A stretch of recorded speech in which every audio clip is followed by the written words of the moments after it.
Bon, bonsoir à tous. Est-ce que vous êtes chaud pour parler d'outre-mer ce soir? Ouais? Bon, si vous êtes là, si c'est rempli, c'est que ça vous intéresse? Oui, non, un peu? On va faire un petit test. Il y a combien d'ultramarins dans la salle? Levez la main si vous êtes ultramarin ou d'origine ultramarine. Ah ouais, ça fait même pas 10% ça. Oui, les sénateurs de Saint-Pierre-et-Miquelon, ça compte pas. Ouais, ça fait pas beaucoup. Bon, alors ce qu'on va faire, c'est que ce soir, on va s'attacher à vous expliquer d'une part ce que c'est que la France d'outre-mer, l'Europe d'outre-mer. On va essayer de vous expliquer aussi tous les enjeux maritimes qui s'y passent. Alors là, il y a beaucoup d'intervenants qui vont parler de sujets très spécifiques. On va parler de défense, on va parler d'enjeux purement maritimes et d'économie bleue, on va parler d'aquaculture, on va parler de numérique, etc., etc. Cette première conférence, elle est dans un cycle de 4. Donc moi, ce que je vous propose, c'est de venir sur les 4 conférences. Vous allez voir, ça va être chouette. La deuxième, c'est sur les cultures ultramarines dans 15 jours, dans 3 semaines, pardon. Au mois de décembre, on en a une sur l'énergie, les énergies dans les Outre-mer et la transition énergétique. Et la 4e au mois de janvier, ce sera sur l'entrepreneuriat et l'innovation. Donc une fois que vous aurez fait le cycle des 4 conférences, normalement, vous serez incollable sur les Outre-mer. Et pour ceux qui sont en Master 1, vous viendrez dans le Master 2 Outre-mer l'année suivante, espérons-le. Sans plus attendre, je vais appeler les intervenants de ce soir à la tribune. On va essayer de se mettre en randonnion derrière ce bureau qui finalement est un peu petit. On va saluer aussi tous nos étudiants et le public qui est via la plateforme ici sur Adobe Connect. Je pense que vous pouvez leur faire un petit round of applause pour les gens qui sont connectés. C'est sympa pour eux. Voilà, ils disent déjà merci sur le chat, c'est parfait. Alors sans plus attendre, par ordre d'intervention, je vais appeler Maïna Sage, députée de Polynésie française.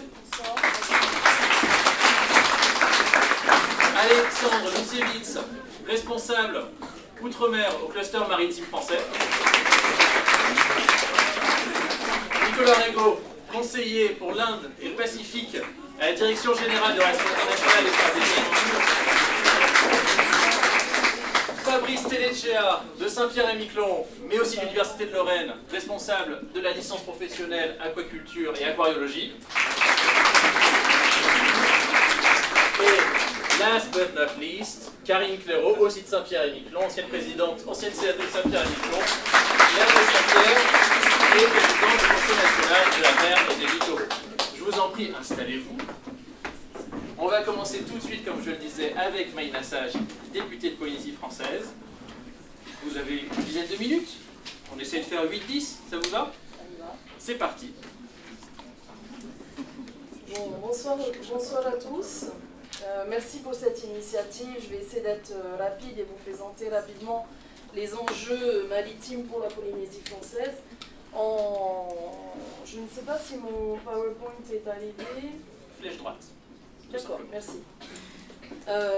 Donc, le thème de cette conférence, la France, deuxième espace maritime, pourquoi faire? Déjà, le titre est un peu provocateur et intéressant, parce que finalement, le fait qu'on se pose encore la question en 2018 révèle aussi un certain retard dans la prise en compte de cet enjeu.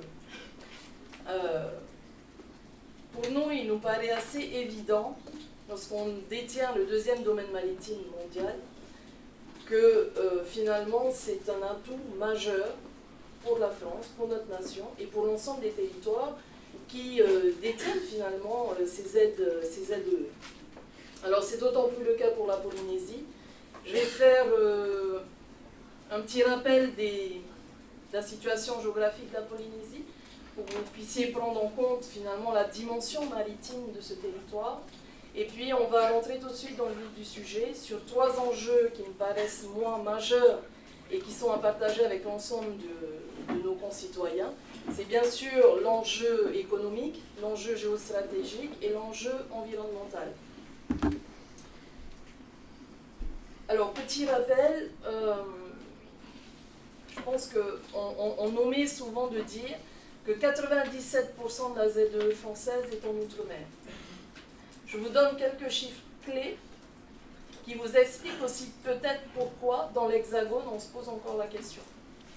C'est vrai que vu de l'Hexagone, qui ne détient finalement que des surfaces maritimes côtières, on peut relativiser l'intérêt de porter finalement ces enjeux maritimes. Il faut aussi comprendre que pour nous, en Outre-mer, quels que soient les territoires, le fait détenir et de gérer, ou en tout cas co-gérer, en fonction, ça dépend des statuts, cet espace. 97% de la ZEE française, pour nous, c'est une évidence. Donc déjà, il y a à la base un constat, un diagnostic qui peut différer entre un citoyen qui vit dans l'Hexagone d'un citoyen qui vit en Outre-mer.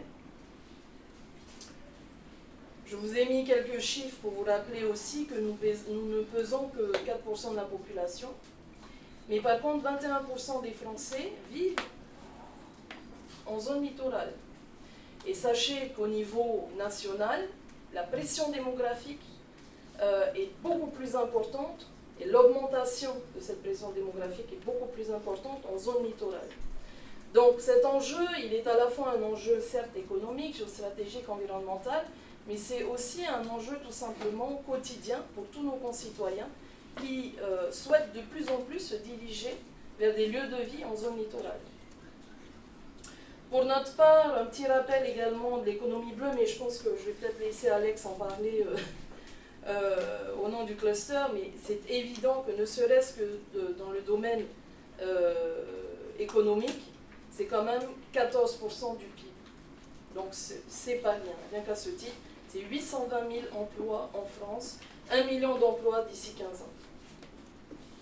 Pour la Polynésie française, petit rappel de la géographie de la Polynésie. Je ne sais pas si vous distinguez bien les deux cartes. Vous avez la carte de la Polynésie et j'y ai superposé, en fait elle est superposée sur la carte de l'Europe. Ça vous donne un peu une idée de la dimension de ce territoire. Pour vous expliquer qu'en Polynésie, vous avez moins d'1% de terres émergées pour plus de 99% d'espace maritime. Pour un Polynésien, si vous voulez, lorsqu'on parle d'espace, on intègre naturellement l'espace maritime. Parce que de fait, nos territoires insulaires sont petits. Si vous collez les 118 îles de Polynésie, vous obtiendrez la moitié de la Corse. Alors imaginez la moitié de la Corse projetée sur une surface grande comme l'Europe. Voilà, ça ce sont les réalités de ce territoire. Réalités qui sont d'autant plus aggravées, entre guillemets, par un double isolement, puisque nous sommes au milieu, vous voyez en haut à droite, un petit point rouge sur le globe, nous sommes au milieu de l'océan Pacifique, au sud-est, sud-sud-est du Pacifique. Il faut au minimum 8 heures d'avion pour rejoindre le premier continent. Voilà. Donc moi, pour venir par exemple à Paris, j'ai 8 heures d'avion jusqu'à Los Angeles, je m'arrête 3 heures et je reprends l'avion pour 12 heures jusqu'à Paris. Donc il faut prendre en compte aussi ces distances pour comprendre que cet enjeu, pour nous, c'est un enjeu de développement qui est au cœur de nos stratégies aussi en Polynésie. C'est un petit territoire, 118 îles, 76 habités, nous sommes moins de 300 000 habitants. Donc la grande problématique de ce territoire, c'est comment le désenclaver, comment assurer le service public pour l'ensemble de ces îles. Il y en a 76 qui sont habitées. Et pour parler des enjeux environnementaux, on le verra tout à l'heure, une grande partie de ces îles sont des atolls, c'est-à-dire ce sont des surfaces, des espaces coralliens qui n'ont pas de montagne. Donc comment on gère la question du climat, la question future de l'augmentation du niveau des températures de l'océan et du niveau de la mer. Voilà, ce sont toutes ces questions aussi qui se posent à nous. Atout économique évident, évidemment, puisque ce sont des ressources qui nous permettent de développer nos ressources propres. Je vais passer sur cette slide pour qu'on gagne un petit peu de temps, mais je voulais vous montrer la répartition en fait du chiffre d'affaires qui est lié à l'économie de la mer.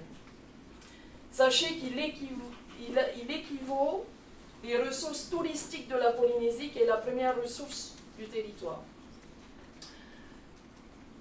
En clair, l'économie touristique, c'est 422 millions d'euros et notre économie maritime représente 400 millions d'euros, hors dépenses touristiques.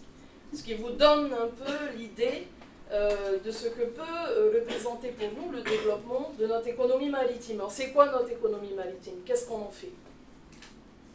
Bien sûr, la pêche, bien sûr, la transformation de ces produits de pêche, mais c'est aussi l'aquaculture, la filière perliculture, on connaît moins, mais qui est issue évidemment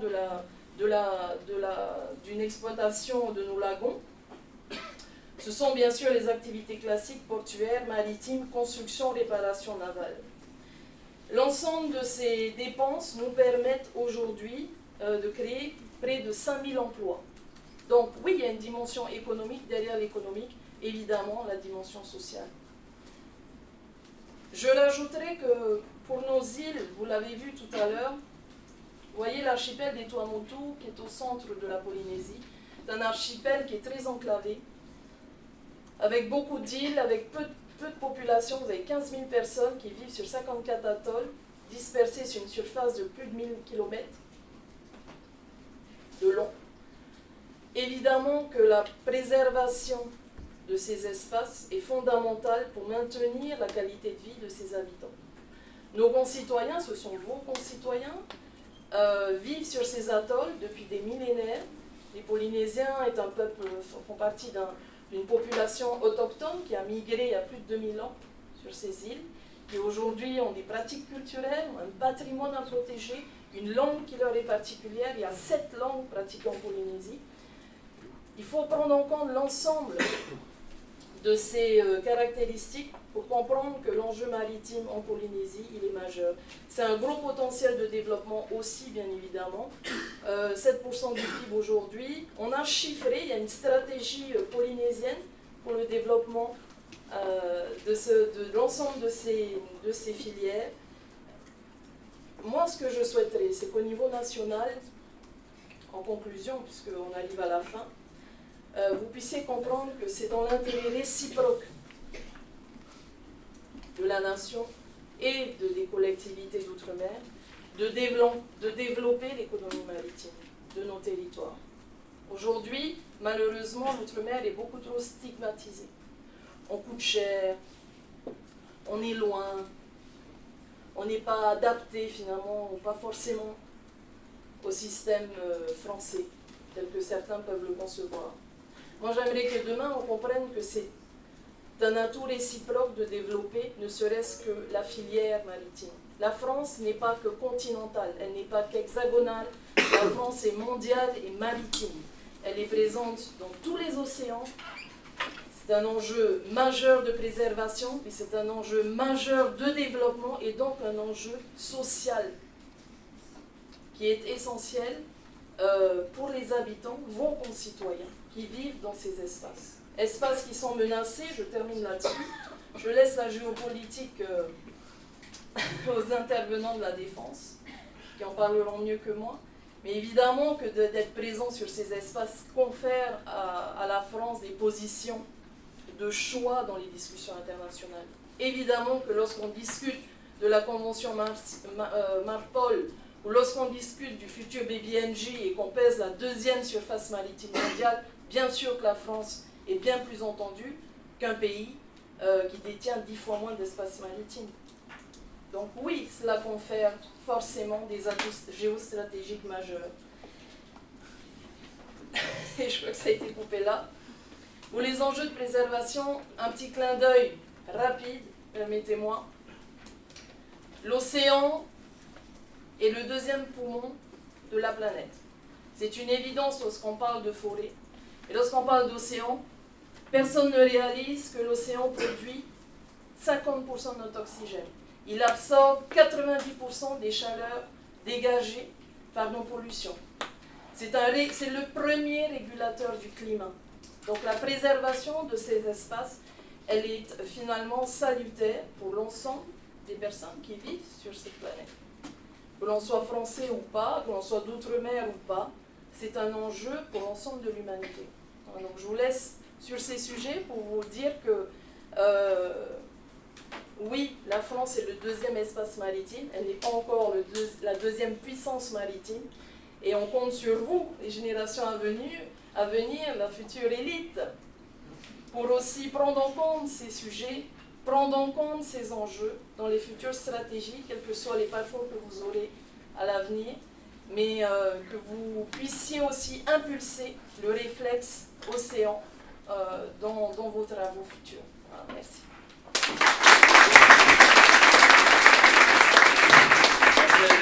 Merci beaucoup. J'en profite rapidement pour vous signaler que nous avons sur la plateforme en ce moment en direct notre professeur de droit public et diplomatie des Outre-mer, Véronique Berti, qui est connectée. Nous avons Pauléa qui est de Papété et qui est connectée. Donc on a Yorana, on a la Guadeloupe qui est connectée aussi. Donc voilà, il y a plein de monde qui est là. Après ça, je passe la parole à Alexandre. 10 minutes tout pareil, on sera intraitable. Si tu es intraitable, il va falloir se mettre un minuteur parce que ça risque d'être plus compliqué. Ah oui. Bonsoir à toutes et à tous. Je vois que vous êtes très nombreux et c'est très agréable de pouvoir parler devant un auditoire intéressé par un sujet éminemment stratégique. Alors Maïna a quasiment tout dit, je ne sais pas si mon intervention est pertinente. Mais je voudrais quand même réagir à la première phrase de ton intervention qui est le thème du jour, la France d'outre-mer. Tu peux me rappeler, Mickaël, le thème? Pourquoi faire? Non mais en fait, c'est certes un thème très intéressant, moi je trouve la question particulièrement irritante. C'est ce que j'ai dit, provocateur. Provocatrice, oui. Volontaire? Je pense que c'est volontaire, effectivement. Pourquoi irritant? Parce que ça veut dire quoi? Nos outre-mer, c'est la 5e roue de la République. Pour moi, elle est une et indivisible. Et aujourd'hui, on a des territoires d'outre-mer qui nous donnent, certes, une énorme surface maritime, la 2e au monde, comme tu l'as rappelé tout à l'heure. Mais le terme France d'outre-mer, je préférais parler d'un terme, sans faire de politique, qui a été repris par des personnalités comme Karine Perrault, comme le député Philippe Folliot, comme le président de la République Emmanuel Macron, qui est parler d'archipel France. Parce que certes, on a un territoire hexagonal avec des grandes surfaces littorales, mais ce n'est rien comparé à toute la présence de la France dans les différents bassins océaniques grâce à ces outre-mer. Alors, une fois que j'ai posé ce premier constat irritant, je voudrais rappeler une chose. On va parler d'outre-mer. Dans l'outre-mer, il y a le mot mer. Marina en a déjà beaucoup parlé. Je pense que mes camarades continueront sur cette thématique. Aujourd'hui, la mer en outre-mer, à quoi ça sert? Alors la mer en outre-mer, pour moi, c'est plusieurs choses. Le premier constat, c'est que la mer rapproche les hommes. C'est un trait d'union. C'est un trait d'union. Il y a deux choses qui rapprochent aujourd'hui les personnes et les territoires de l'Hexagone. C'est le numérique et c'est la mer. Parce que par la mer arrivent 90% des marchandises transportées. C'est-à-dire que quelqu'un qui veut une télé en Guadeloupe, il va l'acheter dans son magasin, mais pour qu'elle arrive, elle arrive non pas par avion, mais par bateau. Le transport maritime aujourd'hui, à la tonne transportée, c'est le transport le plus intéressant en termes de coût et également en termes environnementaux, en termes d'impact sur l'environnement. À la tonne transportée, le transport maritime est le plus efficace. Donc il y a aujourd'hui deux choses qui rapprochent les hommes, le numérique et la mer. Ça tombe bien, on a des territoires d'outre-mer présents dans tous les bassins océaniques. Ça rapproche aussi les hommes parce que la mer, pour moi, il y a 5 enjeux. Le premier enjeu, c'est l'enjeu politique. Le deuxième enjeu, c'est l'enjeu géostratégique. Troisième enjeu, l'enjeu économique. Quatrième enjeu, l'enjeu environnemental. Et dernier enjeu, l'enjeu social. Ça, c'est les 4 enjeux qu'on peut retrouver de manière transversale, parce qu'on ne va pas mettre chaque outre-mer à un niveau différent des autres. Donc de manière transversale, ce sont les 5 grands enjeux que j'estime pour les différents territoires d'outre-mer. Que ce soit des départements, que ce soit des collectivités.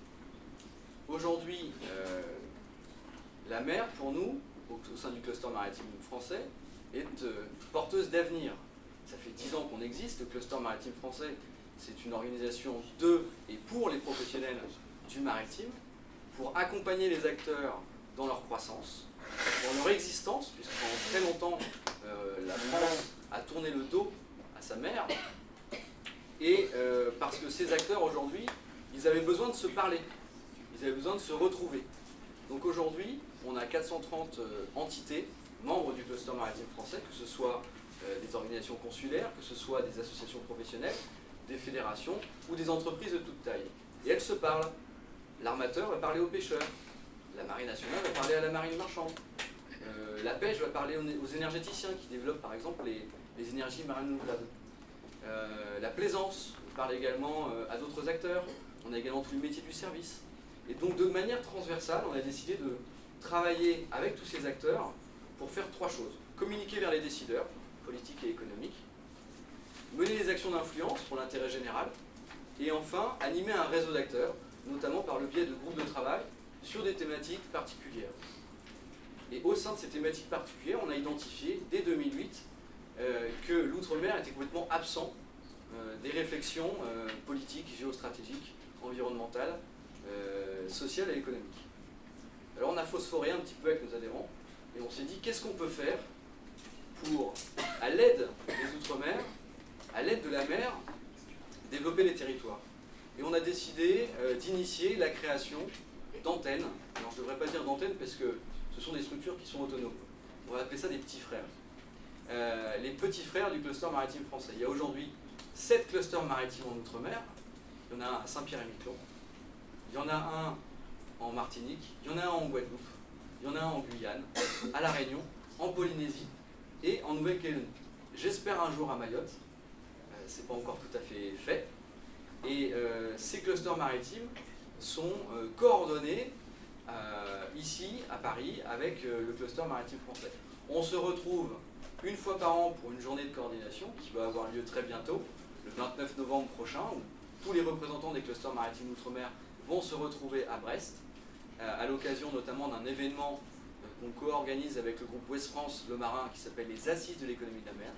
C'est le rendez-vous des décideurs du monde économique et maritime politique.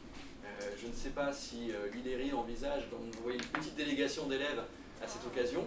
Il y a d'ailleurs un parrainage qui est organisé, qui s'appelle les étudiants de la mer. Et chaque année, vous avez des étudiants qui viennent à la rencontre des opérationnels et des décideurs du monde maritime. Donc c'est le 27 et 28 novembre à Brest. Il fait froid, il pleut. Mais on est tous contents de se retrouver ensemble pour parler des thèmes d'actualité et des thèmes d'avenir.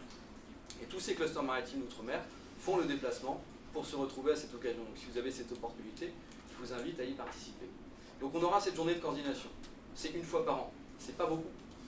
Donc le reste du temps, on travaille en téléconférence, en visioconférence, sur des thématiques particulières qui vont regrouper les 5 enjeux dont je vous parlais tout à l'heure: géopolitique, géostratégique, politique, environnementale, sociale et économique. Et on a identifié des thèmes qui eux-mêmes sont transversaux selon ces 5 enjeux. Il y en a 3, je vous les cite: emploi, formation au métier de la mer, infrastructure maritime, tourisme et croisière. Ce sont des thèmes qu'on va retrouver dans chacun des territoires d'outre-mer et ensemble, on va faire avancer les choses pour que la mer soit vecteur de croissance pour les outre-mer, soit vecteur de rayonnement pour nos territoires. Je pense que mon camarade ici présent vous parlera tout à l'heure du concept de l'Indo-Pacifique. Nos outre-mer nous permettent de rayonner partout dans le monde. Et aujourd'hui, les premiers voisins de l'Australie, de la Nouvelle-Zélande, c'est la France. Les premiers voisins africains de l'Afrique de l'Ouest, c'est la France. Nos premiers voisins d'Amérique du Nord, d'Amérique du Sud, c'est la France. Donc au-delà de ces vecteurs géostratégiques, les thèmes sur lesquels on travaille nous permettent aussi de créer de l'emploi, de créer des métiers, de créer des compétences pour développer ce qu'on appelle l'économie maritime. Alors Maïna, tout à l'heure, tu as cité des chiffres. Si tu me permets, je vais les contester. Alors on n'est pas tout à fait à périmètre égal, mais je voudrais terminer là-dessus. Chaque année, on fait un observatoire de l'emploi et du chiffre d'affaires du maritime en France. Donc c'est 300 000 emplois, 70 milliards de valeur de production.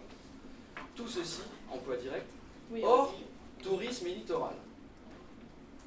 Donc le périmètre va un peu évoluer, parce que les chiffres dont tu disposes sont relativement justes si on les prend dans un périmètre qui est différent de l'autre.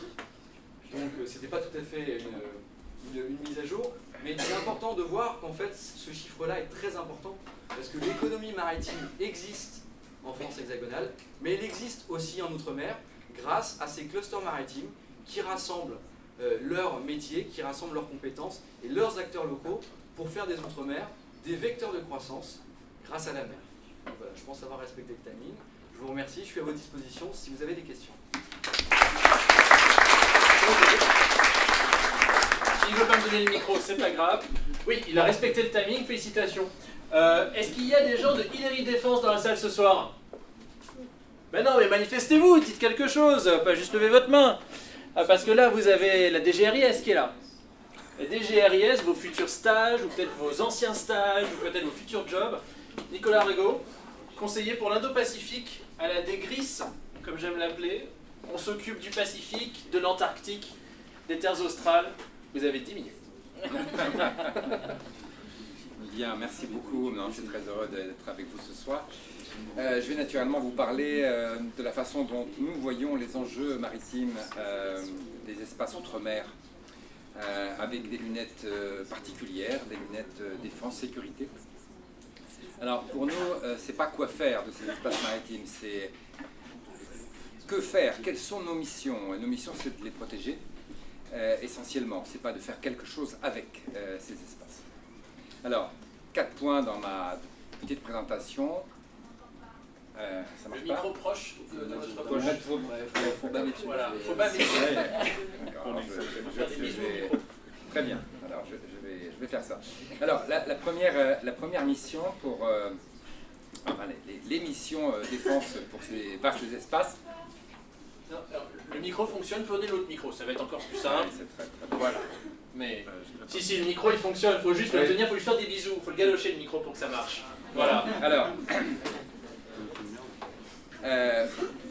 on a dit que c'est 11 millions de kilomètres carrés, ça représente un énorme espace, le deuxième plus important juste après celui des États-Unis.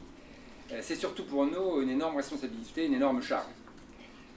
C'est tout à fait considérable. Ça a été dit dans la première intervention. Ce sont des espaces d'une immensité peu commune et qui nous posent d'énormes contraintes pour assurer nos missions. Alors, quelles sont ces missions? Ces missions, elles s'exercent essentiellement dans l'Indo-Pacifique, en Asie-Pacifique si vous voulez, puisque c'est là que sont 90% de la zone économique exclusive française. Alors, on a 4 types de missions à conduire dans ces espaces. La première, et je reprends la typologie du livre blanc sur la défense et la sécurité nationale, c'est une mission de connaissance et d'anticipation. Il faut savoir ce qui s'y passe. Il faut savoir quels sont les flux, donc les bâtiments qui y passent, qu'est-ce qu'ils y font.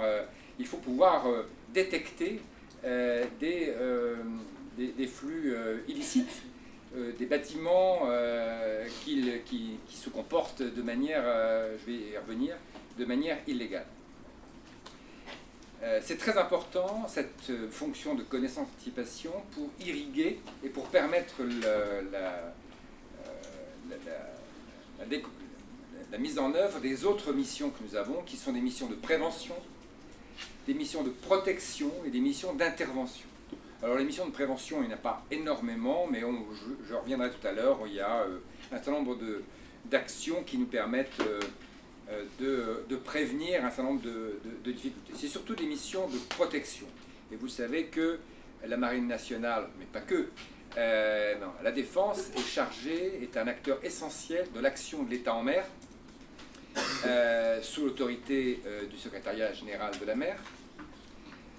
Cette action de l'État en mer est essentiellement mise en œuvre par la Marine nationale parce qu'elle a les capacités, mais pas que, et aussi l'armée de l'air, elle a les capacités d'action dans la zone économique exclusive. Quand on sort des eaux territoriales, il n'y a plus qu'en gros les forces armées qui sont en mesure d'agir. Donc en fait, dans cet espace immense, vous avez un acteur absolument central pour la surveillance, pour l'interception des activités illicites. Ce sont les forces armées qui peuvent les conduire. Alors, qu'est-ce que ça veut dire?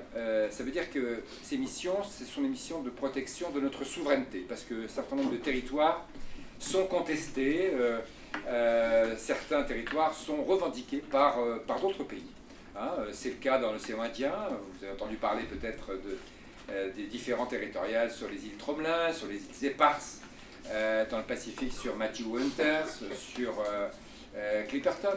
Bref, notre présence effective, régulière sur ces territoires est une manière aussi de marquer et de renforcer notre droit et notre souveraineté sur ces espaces. Deuxièmement, il faut protéger ces ressources. Et ces ressources, ce sont des ressources halieutiques, ce sont des ressources minérales. Halieutiques parce qu'il y a des activités illicites qui sont très nombreuses et très importantes dans la région. Il y a une compétition pour les ressources halieutiques à l'échelle globale, avec des acteurs qui ont des capacités considérables à l'échelle globale, des grands acteurs, la Russie traditionnellement, mais aussi la Chine, Taïwan, la Corée, etc., qui lancent leur flottille de pêche très très loin et qui n'hésitent pas à abuser des licences de pêche quand ils en ont, ou sinon à pêcher de manière totalement illicite dans les eaux des uns et des autres, et nous protégeons nos ressources. Il faut protéger aussi l'environnement. L'environnement, c'est important, c'est un environnement parfois très fragile. Et nous avons vu par exemple des pêcheurs, ce qu'on appelait les blue boats, des pêcheurs vietnamiens, ces dernières années, venir dans les eaux de Nouvelle-Calédonie ou dans cette région du Pacifique Sud pour pêcher des concombres de mer, des holoturies, qui sont des espèces qui sont en fait extrêmement fragiles et il faut absolument contribuer donc à prévenir ce type d'activité.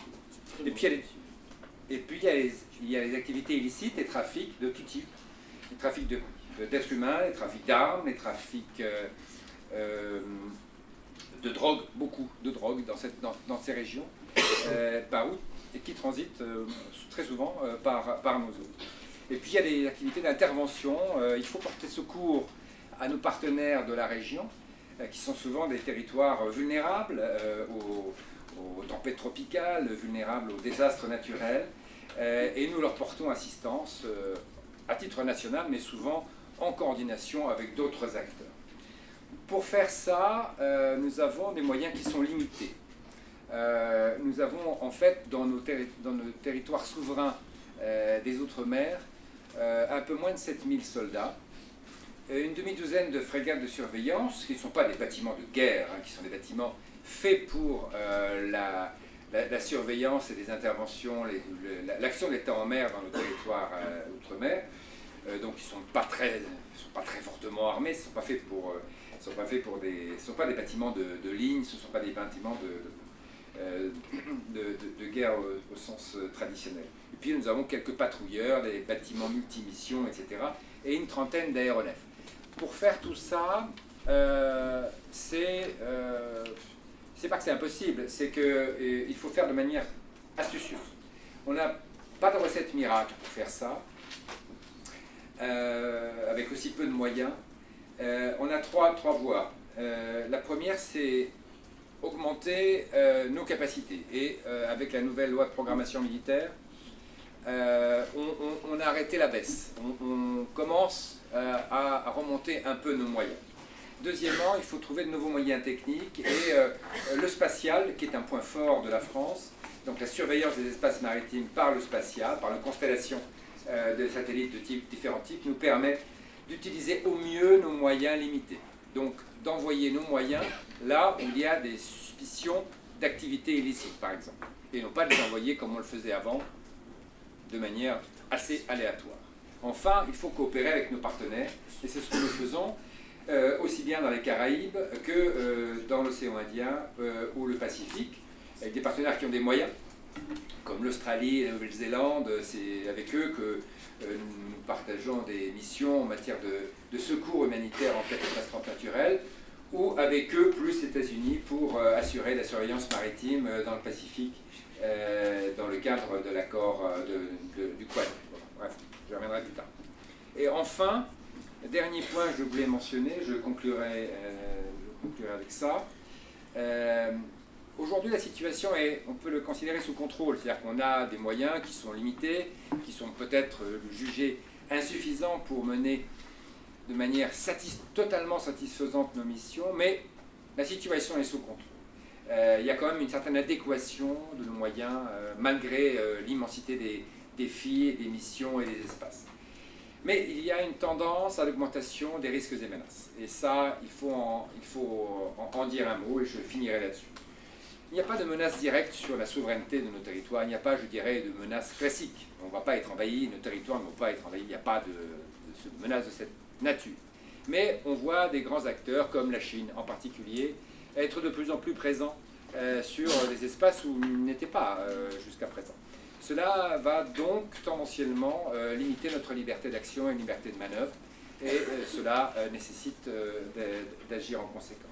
Les trafics augmentent de tout type, et en particulier de drogue, et dans la région Indo-Pacifique, c'est le cas. Et puis enfin, je voudrais finir par ça, il y a le changement climatique. Et le changement climatique, on en a dit un mot tout à l'heure, c'est absolument fondamental, ça s'inscrit certes dans la durée, mais des effets sont déjà présents. La région Indo-Pacifique est particulièrement affectée par les effets du changement climatique, par l'acidification des mers, par le réchauffement des mers, par la hausse du niveau des océans, par la perturbation que ça provoque sur le déplacement des espèces migratoires, qui donc déplacent les ressources, qui donc déplacent les activités illicites, qui donc pour nous déplacent les zones de surveillance et d'interception.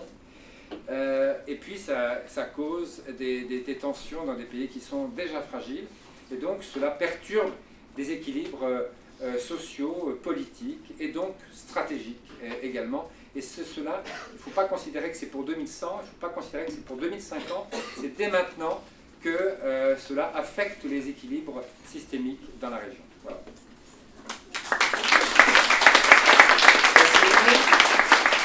Un exposé très clair. Le suivant va être tout aussi clair. Je vais appeler Fabrice Telletcher ici parce que ma télécommande, écoutez, ça fait 3 ans que je l'ai et elle m'a lâché tout à l'heure. Elle marchait très bien encore jusqu'à hier matin. Donc je peux vous dire que on va essayer de faire ce qu'il faut, mais vous allez voir. Fabrice est quelqu'un de très dynamique et il va avoir plus de 20 slides pour vous en moins de 10 minutes. Donc je vais rester là, je vais m'en occuper. Tu me dis slide suivant ou tu me dis Oklahoma, ce que tu veux, un mot, et puis après je m'en occupe. Bonsoir à tous, tout d'abord, donc ça fonctionne là. Bonsoir à tous, je voulais d'abord vous préciser que j'étais extrêmement heureux et honoré d'être ici, mais j'ai cours demain matin, je suis enseignant et donc je dois partir vers 19h30, donc je m'excuse à l'avance si vous avez des questions et que je dois me sauver, mais j'étais très heureux de l'invitation de Nico et c'est pour ça que je suis content d'être là devant vous, mais que c'est un petit peu précipité. Donc, diapo suivant. Donc, je vais vous parler essentiellement quel développement aquacole possible en 10 minutes. Donc, c'est extrêmement prétentieux d'essayer de vous faire ça, mais bon, je me suis prêté à l'exercice suite à l'invitation. Donc, comme vous le savez certainement, l'aquaculture, on peut la définir comme la culture de plantes aquatiques ou l'élevage d'animaux aquatiques. Donc, vous en avez certainement tous entendu parler, puisque ça s'est très fortement développé. Et étant donné l'âge de la plupart des gens qui sont en face de moi, vous avez même connu le boom de l'aquaculture, donc vous êtes né avec l'aquaculture, alors que les gens plus anciens, dans les années 50, 60, 70, l'aquaculture était complètement négligeable. Et à tel point que depuis 2014, et ceci pour la première fois dans l'histoire de l'humanité, l'aquaculture représente plus de 50% des poissons au sens général que l'on consomme. Donc c'est quelque chose de fondamental, en l'espace de 2-3 générations, il y a eu un changement extrêmement rapide, brusque, de la production des produits aquatiques. Alors, ça vous l'avez certainement tous déjà entendu parler, et en fait, lorsque l'on va découper un petit peu cette production aquacole par grandes régions reconnues par la FAO, on s'aperçoit que 90% de la production totale aquacole, si on s'intéresse uniquement aux animaux, en fait on parle de la production asiatique. 90% de la production aquacole mondiale dépend de l'Asie. Et la Chine à elle seule, c'est 60%. Donc vous voyez sur ce graphe, il y a les 4 autres régions reconnues, et on s'aperçoit que finalement, ça ne représente que moins de 10%. Donc si on veut avoir une idée des tendances par grande région, on est obligé de changer d'échelle, s'il vous plaît. Et donc c'est ce qui a été fait ici. Donc l'Asie, on retrouve bien, s'il te plaît, l'Asie, on retrouve bien effectivement cette tendance avec une augmentation exponentielle au cours des 30 ou 40 dernières années, et on est bien sur 90% de la production mondiale. Si on regarde l'Océanie, il y a aussi une augmentation importante. Par contre, attention, si on regarde l'échelle, il y a un facteur 100. C'est-à-dire que l'Océanie représente un très faible pourcentage de la production mondiale. Si on regarde l'Afrique, on a un facteur 30 par rapport à ce qui se passe en Asie, et on voit que la production augmente. Et si on regarde l'Amérique et l'Europe, Là, l'histoire commence à être un tout petit peu différente. Donc on a un facteur 30 par rapport à l'Asie. Et si on regarde les dernières années, en Europe, la production piscicole stagne, voire dans beaucoup de pays, diminue. Donc lorsqu'on vous parle du boom de l'aquaculture, c'est vrai au niveau mondial, mais attention, lorsqu'on va décliner par pays et par région, l'histoire est un petit peu différente. Alors, moi au contraire, j'ai trouvé que la question était extrêmement posée. Et la France? Ben oui, la France, elle est dit, la France c'est la métropole, effectivement, mais pas que ça. Moi je suis originaire de Saint-Pierre-et-Miquelon, donc pour moi, jusqu'à 18 ans, la France c'était Saint-Pierre-et-Miquelon. Ça fait 22 ans que je vis en métropole, donc effectivement, et je retourne très souvent sur Saint-Pierre-et-Miquelon, donc la perception, et j'avais pas complètement non plus la perception de la Polynésie, donc je suis très content d'avoir entendu le discours aussi. Effectivement, c'est très différent. Ce qu'on doit bien comprendre, c'est que la France métropolitaine, c'est que 3% de la zone économique exclusive. Donc s'il y a un potentiel aquacole, on peut se dire, eh ben, peut-être qu'il n'est pas que sur le territoire métropolitain, mais il faut aussi penser oui, s'il te plaît, au territoire outre-mer. Alors j'adore ce graphe, parce que vous voyez ici, c'est la consommation, notre consommation en métropole uniquement. Vous voyez dans les années 2000, la production c'est pêche et aquaculture. Elle ne fait que diminuer depuis 15-16 ans, et la tendance continue toujours. Sauf que nous sommes des très gros consommateurs de produits aquatiques.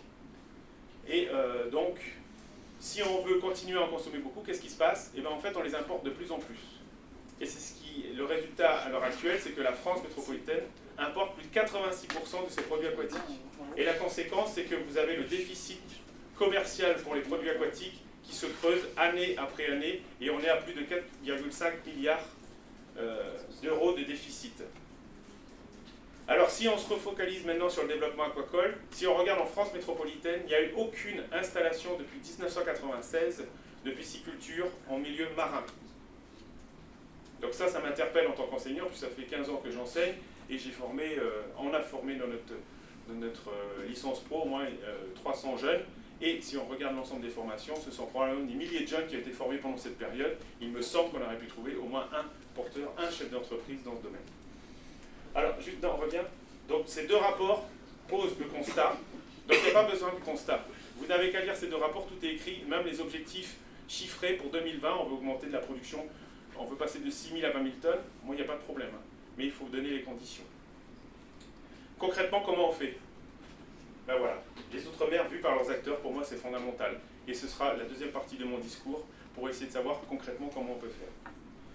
Donc comment on peut faire? Eh ben, il y a M. Artano qui est présent, je suis ravi, puisque ça fait plus de 2 ans qu'on discutait, c'est donc les acteurs locaux on a discuté ensemble pendant plus d'1 année et demie pour essayer de voir comment on peut co-construire quelque chose. Et le terme co-construire, pour moi, est fondamental. C'est-à-dire que ça doit aussi émaner, et avant tout émaner du territoire, des gens qui sont présents, qui ont une connaissance. Et donc on a signé une convention pour réfléchir collectivement à qu'est-ce qu'on pouvait faire sur ce territoire dans les 3 prochaines années. Donc qu'est-ce qu'il faut? Très simplement, il faut identifier des personnes localement qui ont envie de faire de l'aquaculture. Donc si vous avez personne sur un territoire qui a envie de faire ça, eh bien moi je veux bien dire qu'il y a un potentiel formidable à Saint-Pierre-et-Miquelon, qu'on peut produire 50 000 tonnes, s'il n'y a pas une seule personne sur le territoire qui a envie de le faire. Donc si localement il n'y a personne, est-ce qu'il y a des personnes extérieures qui ont envie de venir? Donc il faut susciter des vocations, s'il y a des gens qui ne connaissent pas ces métiers. Donc il faut avoir des personnes, il faut avoir des financements. Donc l'aquaculture nécessite des financements importants sur le très long terme. Donc on n'est pas à 1, 2, 3 ans, on est sur 10, 15, 20 ans pour les retours d'investissement. Donc il faut avoir les épaules très solides. Ensuite, il faut identifier les espèces qui sont présentes. C'est pour ça qu'on doit avoir le savoir-faire des gens locaux, parce qu'ils connaissent ce qui s'est passé par le passé. Et donc il faut s'appuyer sur leurs compétences. Et ensuite, le système d'élevage. Vous regardez Saint-Pierre-et-Miquelon, la première chose que vous voulez mettre, c'est des cages en mer. On est un tout petit territoire, c'est comme la Polynésie. Et vous avez de l'eau tout autour. Sauf que l'hiver, si vous passez quelques mois, vous allez vous rendre compte que la difficulté n'est pas de mettre les cages en mer, mais de les garder. Donc ce n'est pas forcément le système d'élevage qui est le plus adapté. Donc il faut adapter le système d'élevage, et les technologies existent, qui soient adaptées au territoire et aux gens qui sont présents. Et est-ce que ça suffit? Non, ça ne suffit pas, parce qu'on n'est plus dans les années 50, 60, 70. Vous avez tout un tas de normes, tout un tas de demandes sociétale, vous exigez un certain nombre de choses sur les productions que vous allez consommer, et donc il faut avoir ça en compte. Et notamment, il y a tout ce qui est, donc, ce qu'on pourrait appeler les lourdeurs administratives, qui expliquent en grande partie, notamment en France métropolitaine, qu'il n'y ait pas de développement dans ce domaine. Le manque de place, évidemment, si vous regardez tout le pourtour métropolitain, Moi, je veux bien mettre des cages en mer partout, hein, mais si vous êtes à Monaco, je ne vais pas mettre des cages en plein milieu des marinas. D'accord? Donc le pourtour méditerranéen, le pourtour métropolitain est déjà occupé par plein d'activités, puisque l'aquaculture est la dernière arrivée. Par contre, il y a des potentiels énormes dans l'outre-mer. Attends, juste avant. Voilà, pardon. Donc il y a un manque de place, cours de compétition. Il est parfois difficile d'accepter que on importe et le prix peut être moins cher que si on produit localement. Mais c'est une réalité. Il y a des problèmes environnementaux, des traditions culinaires et aussi les médias de masse. D'une manière générale, dans les pays dits développés, l'aquaculture a mauvaise presse parce qu'elle a fait un certain nombre d'erreurs qu'il faut reconnaître, mais les technologies ont fortement évolué et les pratiques aussi. Donc qu'est-ce qu'on peut faire? Donc moi, c'est fondamental que les projets doivent être co-construits avec les acteurs locaux. Et ça fait la 3e semaine que je retourne sur l'archipel, et il y a des trésors de compétences qui ne sont pas utilisés sur cet archipel. Je ne peux pas parler sur d'autres archipels, sur d'autres endroits d'outre-mer, mais c'est fondamental, et c'est le discours que j'ai sur place. Il y a des gens qui ont fait des choses brillantes il y a 30 ans, et ça marchait, sauf qu'ils étaient trop pionniers, et c'est horrible à dire, c'est ce que je leur ai dit, je lui ai dit à Ludovic, j'ai dit, mais vous aviez raison il y a 30 ans, simplement les gens, c'était trop tôt. Voilà, alors que maintenant c'est ce qu'il faut faire, et ça va marcher. Et il y a donc des trésors de compétences, et ce qu'on veut faire, c'est susciter chez les jeunes des nouvelles compétences. Donc on a fait une formation donc au lycée, donc une 30aine d'heures, et je suis allé discuter avec les élèves, 13-14 ans, pour savoir qu'est-ce qu'ils connaissaient des métiers de la mer, et comment on peut promouvoir ces jeunes une envie de développer les métiers de la mer sur ce territoire. Et à mon avis, c'est fondamental. Donc une façon, quelque chose d'un petit peu innovant, c'est pas innovant, mais c'est innovant pour le grand public, on va dire, et c'est un volet pédagogique très fort. L'aquaponie, c'est quoi? L'aquaponie, c'est le mariage, tu peux faire, s'il te plaît, entre l'aquaculture, qui est la production de poissons ou d'autres animaux aquatiques, et puis l'hydroponie. Alors pourquoi c'est extrêmement pertinent sur ce territoire? Puisque il est très difficile de produire à l'année longue en pleine terre. Donc l'hydroponie, peux-tu faire... Oui, Jean-Philippe, tu n'as pas de problème. Voilà. De toute façon, mon train est en train de partir, donc t'inquiète pas que je vais pas déborder. Donc l'hydroponie, non, ça va aller. L'hydroponie, c'est donc la culture hors sol, ce qui permet de produire n'importe où. Donc moi, j'ai des collègues, on est dans une licence professionnelle, donc j'ai un réseau de professionnels, et des gens, ils créent des piscicultures ou la production en hydroponie partout dans le monde. Au plein milieu du désert, tout en haut de la Norvège. Donc toutes les technologies existent, simplement il faut que les gens soient conscients dans les Outre-mer que ça existe, et comment, collectivement, on peut co-construire de nouveaux projets. Oui. Donc il y a beaucoup d'entreprises, je ne sais pas qui parmi vous a envie de se lancer dans l'aquaculture, je peux le trouver à un stage demain matin, il y a mon mail. Il y a plein de formations, donc moi je ne vais pas vendre la mienne, il y en a une 30aine de formations, et des formations et des gens vraiment exceptionnels. Donc on a la chance d'avoir une Saint-Pierraise dès cette année qui a intégré Intecmer, et je suis très heureux parce que c'est pour moi la meilleure formation après le bac, et l'idée de co-construire avec cette jeune un nouveau projet sur l'archipel, notamment la valorisation des coproduits de la pêche. Et je suis ravi, et c'est pour ça que j'ai répondu positivement, évidemment, et très rapidement à cette invitation, parce que j'aurais été ravi de faire cette formation il y a quelques années, mais je suis trop vieux. Et donc c'est très bien de mettre aussi l'outre-mer avec ses spécificités à l'honneur. Voilà, merci. Alors rassurez-vous, son train n'est pas en train de partir, puisqu'il doit partir à 19h30 normalement. Donc tout se passe bien. Hop. Tout se passe bien. Et puis, tu n'es pas trop vieux, puisque nous avons des étudiants jusqu'à 55 ans dans la formation. On ne citera pas la personne en question, ni le territoire, mais en effet, nous avons des étudiants de 22 ans jusqu'à 55 ans, 56, je ne sais plus. Donc, tout est possible. Alors, next, last, not least, and all of those things, Karine Clairaut, présidente du bureau du Conseil national de la mer et des littoraux, maire de Saint-Pierre, plein d'autres choses. Vous avez 10 minutes. Bonsoir à tous et à toutes. C'est très compliqué de passer après 4 personnes qui ont déjà à peu près tout dit. Donc je vais essayer de dire des choses intelligentes. En tout cas, je vais essayer de vous donner l'envie. Ça, c'est la première chose. À un moment où la morosité est quand même quelque chose qui est prégnant dans la société française, on a envie d'avoir une vision d'avenir, on a envie de se dire que ce territoire, la France, même s'il est dans la vieille Europe, eh ben, il a une position à tenir qui est quand même extrêmement favorable par rapport à d'autres pays qui sont dits dans des positions plus favorables pour les décennies à venir. Pourquoi? Tout simplement parce que la France, eh ben, c'est le seul pays où le soleil ne se couche jamais. Je pense que vous avez entendu ça déjà avant moi. Mais c'est vrai, c'est le seul pays qui a des territoires sur toutes les mers et tous les océans. C'est quand même quelque chose d'extraordinaire et ça, c'est vraiment à mettre en avant. Et c'est vraiment un potentiel à développer et une ambition aussi à développer pour la France. On en parlait tout à l'heure, l'archipel France, pour moi, c'est quelque chose d'essentiel. Pourquoi? Parce que, vu de la France métropolitaine, certes, on a des dépendances ultramarines un petit peu partout, mais vu d'outre-mer, et quel que soit l'outre-mer où vous vous positionnez, eh ben, la France, c'est quoi? Eh ben, c'est une île, peut-être plus grande que les autres, certes, mais c'est une île parmi tant d'autres sur le domaine français à travers le globe, sur la surface du globe. Donc, j'ai envie de vous dire qu'à l'heure où les Français attendent un récit national un peu enthousiasmant, et quand on regarde la télé ou qu'on lit les journaux, il n'y a quand même pas grand-chose d'enthousiasmant aujourd'hui, mais il y a ben non, mais c'est vrai, il faut dire les choses comme elles sont, ça donne plus envie de pleurer que de se projeter dans l'avenir et d'être confiant dans cet avenir.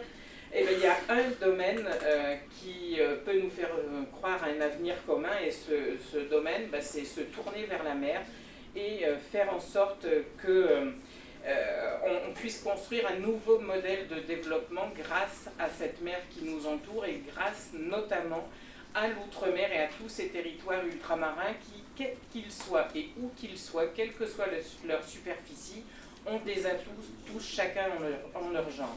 Alors, Fabrice a parlé de Saint-Pierre-et-Miquelon et de la possibilité d'y faire de l'aquaculture, de l'aquaponie. Il y a beaucoup de choses à faire. Je reviendrai sur Saint-Pierre-et-Miquelon après. Mais juste vous dire que les enjeux maritimes de la France dans toute sa grandeur sont multiples et protéiformes. On a vu, alors sous l'impulsion, parfois ça a été une pichenette, hein, il faut remettre les choses dans leur contexte aussi, sous l'impulsion de certains gouvernements, en tout cas, on a pu voir la cause maritime avancer plus. Et puis, j'ai la faiblesse de le croire, en tout cas, sous l'impulsion du Conseil national de la mer et des littoraux, ben, on essaie d'intéresser les gens à la mer, d'intéresser les gens à cette interface mer-terre qui est le littoral et sur lequel se positionne aujourd'hui quand même bon nombre d'activités, mais surtout une grosse partie de la population. La France semble avoir pris la mesure du potentiel qui est le sien. Ça ne se traduit pas toujours, je dirais, par des actes, malheureusement, au niveau des actions ou en tout cas des engagements du gouvernement. Pas ceux que moi j'aurais aimé, en tout cas, voir apparaître ces dernières années. Il y a un continuum, et ça c'est assez peu inscrit dans l'esprit des gens. Il y a un continuum terre-mer et il faut que chacun ait ça en tête. C'est extrêmement important comme notion et c'est vraiment le cœur en fait de la problématique. Et si on pense la France comme un continuum terre-mer, automatiquement on exprime nos spécificités, nos atouts, nos potentiels. Et on se donne toutes les chances en fait de renouveler un récit national qui va pouvoir nous permettre de montrer la voie et d'être vraiment des précurseurs dans le monde entier et d'être moteur par rapport à un certain nombre d'États, y compris des grands États comme les États-Unis, et puis d'être un peu une sentinelle par rapport à d'autres comme l'Inde ou comme la Chine, qui sont des États qui sont très grands, qui ont beaucoup de puissance à beaucoup de niveaux, mais pour lesquels, si on n'est pas la sentinelle qui, quelque part, surveille un peu ce qui s'y passe, pourrait laisser faire quand même des dégâts considérables sur l'eau, sous l'eau, et sur toute la frange littorale du monde entier, je dirais. On a cette chance-là, il faut vraiment pouvoir être conscient et faire en sorte qu'on soit avec l'innovation que l'on connaît en France, avec cette chance que l'on a d'avoir des têtes bien faites et bien remplies, et vous en êtes les futurs exemples, je n'en doute pas une seconde. Eh ben, on a cette chance d'avoir des gens qui s'intéressent à la mer, qui s'intéressent à la terre, au littoral, et qui pourront, à travers des choses comme la pêche, mais l'aquaculture, mais le transport maritime, mais l'innovation en matière de drones, par exemple, ou des innovations techniques, technologiques très très fines, pourront, d'une manière ou d'une autre, permettre aux populations de demain, un petit peu partout sur la superficie du globe, de vivre dans de meilleures conditions. Y compris même une chose qu'on n'a pas forcément toujours en tête, mais nous on l'a plus parce qu'on est entouré d'eau les uns et les autres en Outre-mer, c'est le stress hydrique. C'est vraiment quelque chose qui, sur certaines terres aujourd'hui, est un élément essentiel de la survie des populations. Et si vous n'arrivez pas à produire de l'eau, si vous n'arrivez pas à faire en sorte que vos populations puissent avoir la nourriture dont elle a besoin, puissent avoir de l'eau qui lui permette de mener les activités qui sont les siennes. Alors parfois il faut un peu évoluer et puis en dépenser moins, mais c'est aussi un point extrêmement important sur lequel on peut travailler, et ça sur toutes les mers. Une chose aussi, on a la chance d'avoir des architectes qui sont extrêmement bons et qui, pour certains d'entre eux, ont des idées absolument géniales. Et ça, je me tourne vers Maïna et les territoires du Pacifique, mais pas que, qui ont quasiment aujourd'hui les pieds dans l'eau et pour lesquels il faut absolument et de manière urgente pouvoir penser à un autre mode de vie, un autre mode d'habitat. Et donc, du coup, pourquoi pas faire de manière intelligente avec de grands architectes, et j'en citerai un qui est français et dont j'admire moi systématiquement le travail, c'est Jacques Rougerie. Allez voir un peu ce qu'il fait. Il fait des choses absolument extraordinaires et lui aussi contribue à porter le savoir-faire de la France un peu partout dans le monde. Je vais quand même parler un petit peu de Saint-Pierre-et-Miquelon, même si Fabrice, on a dit beaucoup, 2 minutes, d'accord. Vous dire Saint-Pierre-et-Miquelon, c'est un confetti en Atlantique Nord, mais c'est la seule terre française européenne en Atlantique Nord. C'est une position géostratégique aussi qui mérite qu'on la mette en avant. Pourquoi ? Parce qu'on est à l'embouchure du golfe du Saint-Laurent et qu'on est aussi à la confluence d'un certain nombre de courants qui font que chez nous, ça peut être une terre d'expérimentation à bien des sujets. Une terre aussi qui est la seule française en zone subarctique, et ça c'est aussi à mettre en avant. Alors Mika et moi, pour vous raconter quand même l'anecdote, et il me pardonnera de prendre 30 secondes de plus, au début on se fritait un peu quand il disait subarctique, je disais mais même latitude que Nantes. Certes, nous sommes à la même latitude que Nantes, mais nous sommes aussi la seule terre française en zone subarctique, et il faut du coup non pas en faire un complexe, mais bien au contraire en faire un atout, et donc du coup développer un certain nombre de choses, toutes bêtes, hein, mais ce sont par exemple expérimenter des matériaux, ce sont expérimenter des conditions de vie parfois, ça peut être aussi des conditions d'exploitation pour certaines entreprises ou une forme d'élevage un peu particulière et dans des conditions quand même extrêmes. Mais Saint-Pierre-et-Miquelon, ce n'est pas non plus les pingouins et la banquise, il faut remettre les choses dans leur contexte. Saint-Pierre-et-Miquelon, c'est une population avec beaucoup de jeunes dont très peu reviennent à la fin de leurs études, et pourtant pour la plupart de ces jeunes ils font des études brillantes, et donc il faut absolument pouvoir à un moment donné les ramener sur Saint-Pierre-et-Miquelon, ou si, parce que la vie c'est aussi comme ça, la vie les éloigne de l'archipel, il faut donner l'envie, et Fabrice le disait bien avant, il faut donner l'envie à d'autres de venir sur ce territoire pour pouvoir mener à bien tous les défis qui sont les nôtres aujourd'hui de seule terre française en Amérique du Nord. Il y a une histoire à partager, et c'est Jean Lebrun, je ne sais pas si certains d'entre vous l'écoutent de temps en temps sur France Inter, c'est un historien, Il est le premier à dire que Saint-Pierre-et-Miquelon, quelque part, ça a été le centre du monde.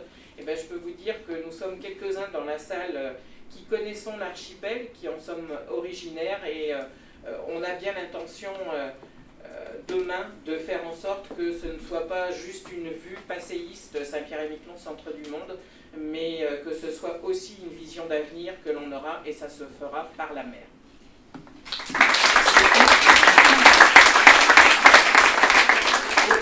Pour tout vous dire, elle m'en voudra pas de raconter ça. En effet, on se fritait, j'ai critiqué Karine dans une tribune dans le Figaro, rien que ça, en disant qu'elle ne savait pas de quoi elle parlait, et qu'en effet, il n'y a pas de pingouins. Bah en fait, si, il y a des pingouins à Saint-Pierre-et-Miquelon, il n'y a pas de manchots, mais il y a des pingouins, je suis désolé, vous y pouvez rien. Mais plus sérieusement, elle m'a dit, viens, on bosse ensemble après cette tribune. Donc voilà, ça vous montre quand même qu'ils sont ouverts à Saint-Pierre-et-Miquelon, n'est-ce pas? Alors maintenant, c'est à votre tour, parce que vous êtes restés bien silencieux pendant 1 heure. Alors il y a certains qui ont l'habitude de rester silencieux et d'autres pas du tout. D'autres pas du tout. Si vous avez des questions, c'est le moment. Des demandes de stage, c'est après. Oui, mais bon, ça peut servir. On a des questions aussi sur la plateforme. Et peut-être que s'il n'y a pas de main qui se lève tout de suite, je vais peut-être faire la première. Ah mais parfait. Je commence devant. Honneur aux dames. Merci. J'ai une question pour Madame Clairaut. Quand vous parlez des archipels où les gens ont les pieds dans l'eau, je sais pas, alors je vais peut-être dire une grosse bêtise, mais les Kiribati c'est français ou... Non. Non, c'est pas ça. Bon, et quels sont du coup... Mais ça n'est pas grave, il faut aussi penser à eux. Oui, mais quels sont... je sais qu'à Kiribati, ils essayent de replanter de la mangrove pour faire en sorte que le littoral ne s'érode pas. C'est quoi les solutions qui sont mises en place actuellement pour éviter l'avancement de la mer sur les îles? Est-ce que vous pouvez vous présenter avant de poser votre question? Maintenant, après votre question. Je veux bien voir Galet. Alors, vous êtes étudiante à l'ILRI. Voilà. Alors, je ne suis pas scientifique et spécialiste de la montée des eaux. Ce que je peux par contre vous dire, c'est qu'on aura du mal à combattre l'érosion, on aura du mal à empêcher l'eau de monter. Il faut qu'on s'y mette tous aujourd'hui pour faire en sorte qu'elle monte le moins possible à partir de maintenant et qu'on consolide le plus possible le littoral.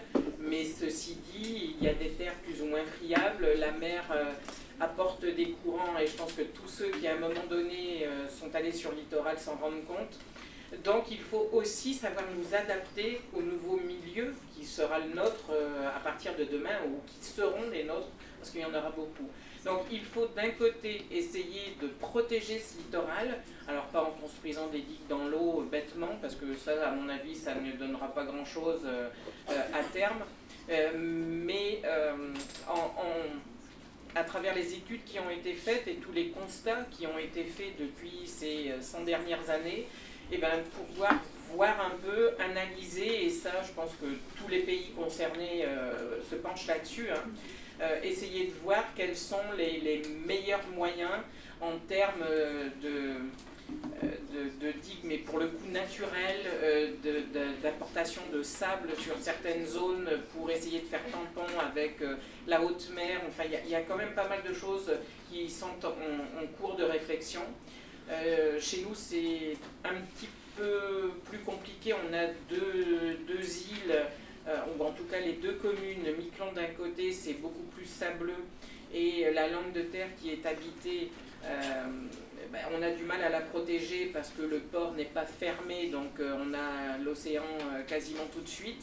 Saint-Pierre, c'est un cas un petit peu différent et c'est un caillou, donc automatiquement plus battu par la mer sans pour autant souffrir des assauts de cette même mer, quoi. Donc sur il y a un isthme de sable qui relie Miquelon et l'Anglade. Là, on ne sait pas à quel moment cet isthme risque demain ou après-demain ou dans 100 ans ou 150 ou 300, j'en sais rien, se rompre à nouveau. Les îles, voilà, naturellement, par les courants, se sont... oui, pardon ? C'est juste pour faire un petit site pour qu'on puisse passer à la prochaine, prochaine, passer à la prochaine question. En tout cas, voilà, tout le monde se penche sur ces questions. Il n'y a pas la solution aujourd'hui, il y a des solutions qu'on pourra tous expérimenter, mais avec toujours une notion qui est nous adapter de toute façon aux nouvelles conditions de vie qui seront les nôtres sur tous ces territoires. Maïna Sage, après Alexandre Lucievitz. Oui, sur ce sujet, je voudrais rapidement compléter. Il faut dire que je transmettrai l'étude de Virginie Duval, je vous invite à lire, qui démontre qu'en fait les atolls sont beaucoup plus résilients lorsqu'on protège bien les littoraux, qu'on a le moins d'impact d'activité anthropique possible. En vérité, les zones littorales sont très affectées lorsqu'on fait n'importe quoi en zone littorale. Lorsqu'on protège mal ces récifs, lorsqu'on ponctionne, on extrait les gravats, lorsqu'on construit aussi sur des zones qui sont naturellement des zones tampons, lorsqu'on fragilise le récif. Et je conclus par vous dire qu'avant même la montée des eaux, on est menacé autrement. Et ces populations risquent d'être déplacées avant tout à cause du risque d'élévation du niveau de température qui fragilise les coraux, qui sont des barrières naturelles, des protections naturelles de ces espaces, qui sont des viviers importants de ressources vivrières pour nourrir ces populations, qui sont des espaces qui permettent de développer des activités de loisirs, des activités touristiques. Bref, si demain ces barrières récifales sont en danger, vous comprenez bien que ces atolls ne seront plus viables. Donc avant même que l'eau monte, le réchauffement de l'océan, l'acidification des océans, les poches de désoxygénation qu'on observe aujourd'hui sont des menaces directes, immédiates, qui sont déjà, qui font craindre d'ores et déjà, dès maintenant, des mouvements de population. Alexandre, et après je passerai la parole à Olivier Auguin. Je vais compléter un tout petit peu ce que vient de dire Maïna. Effectivement, les dommages qui sont effectués sur les littoraux portent préjudice aux atolls et aux territoires. Je voudrais signaler deux initiatives quand même sur, vous avez parlé de mangrove tout à l'heure, mademoiselle, il y a quand même deux initiatives qu'il faut souligner. Une en Guadeloupe, qui est la protection dans le parc marin de Guadeloupe des zones avec les mangroves, ainsi que les travaux de l'IFREMER et de l'IRZ sur la réintroduction des mangroves. Ça existe également en Nouvelle-Calédonie. Je pense qu'il y a un Calédonien dans la salle qui ne me contredira pas sur ces travaux-là. Depuis très longtemps, l'IFREMER travaille sur la protection et la réintroduction de la mangrove pour protéger les littoraux. C'est un double objectif. Il y a un objectif social, il y a un objectif environnemental, et il y a également un objectif en termes environnemental sous-ensemble dans la biodiversité, puisque les mangroves recèlent énormément de richesses en termes de biodiversité, et elles sont un des facteurs du recul de la montée des eaux, au moins de la protection des littoraux. Olivier Auguin, alors Olivier est de la Côte Pacifique comme vous l'avez compris, et Kiribati est membre. Oui, tout à fait, Kiribati n'est pas du tout français. Et je voulais juste compléter par rapport à ce qu'a dit Maïna et tous les intervenants, c'est vrai qu'il faut vraiment avoir une approche intégrée. On a, nous, à la CPS, mené des projets, et en particulier en Polynésie, en Nouvelle-Calédonie, à Wallis et Futuna, sur la gestion intégrée des zones côtières, financée par l'Europe. Mais c'est vrai que cette question des zones littorales et de montée des eaux a un impact et pourra avoir un impact sur la France, parce qu'on a les premiers migrants climatiques dans le Pacifique, entre différentes îles de Kiribati, et peut-être demain c'est des migrants dans le Pacifique. Donc on en arrive sur des questions de surveillance, sur des questions d'accueil des populations dans peut-être des territoires français. Donc c'est une vraie question pour les autorités françaises, ces questions-là, même si ça ne concerne pas un territoire français. Et on développe des coopérations en ce moment, particulièrement avec la Nouvelle-Calédonie, entre la Nouvelle-Calédonie et les autres États du Pacifique, pour les accompagner sur ces questions de protection, sur ces questions d'aquaculture, etc. Et c'est pour s'assurer que les populations restent sur place dans ces petits États. Alors Fabrice va devoir nous quitter dans moins de 5 minutes, donc si vous avez des questions sur l'aquariologie et l'aquaculture, c'est maintenant.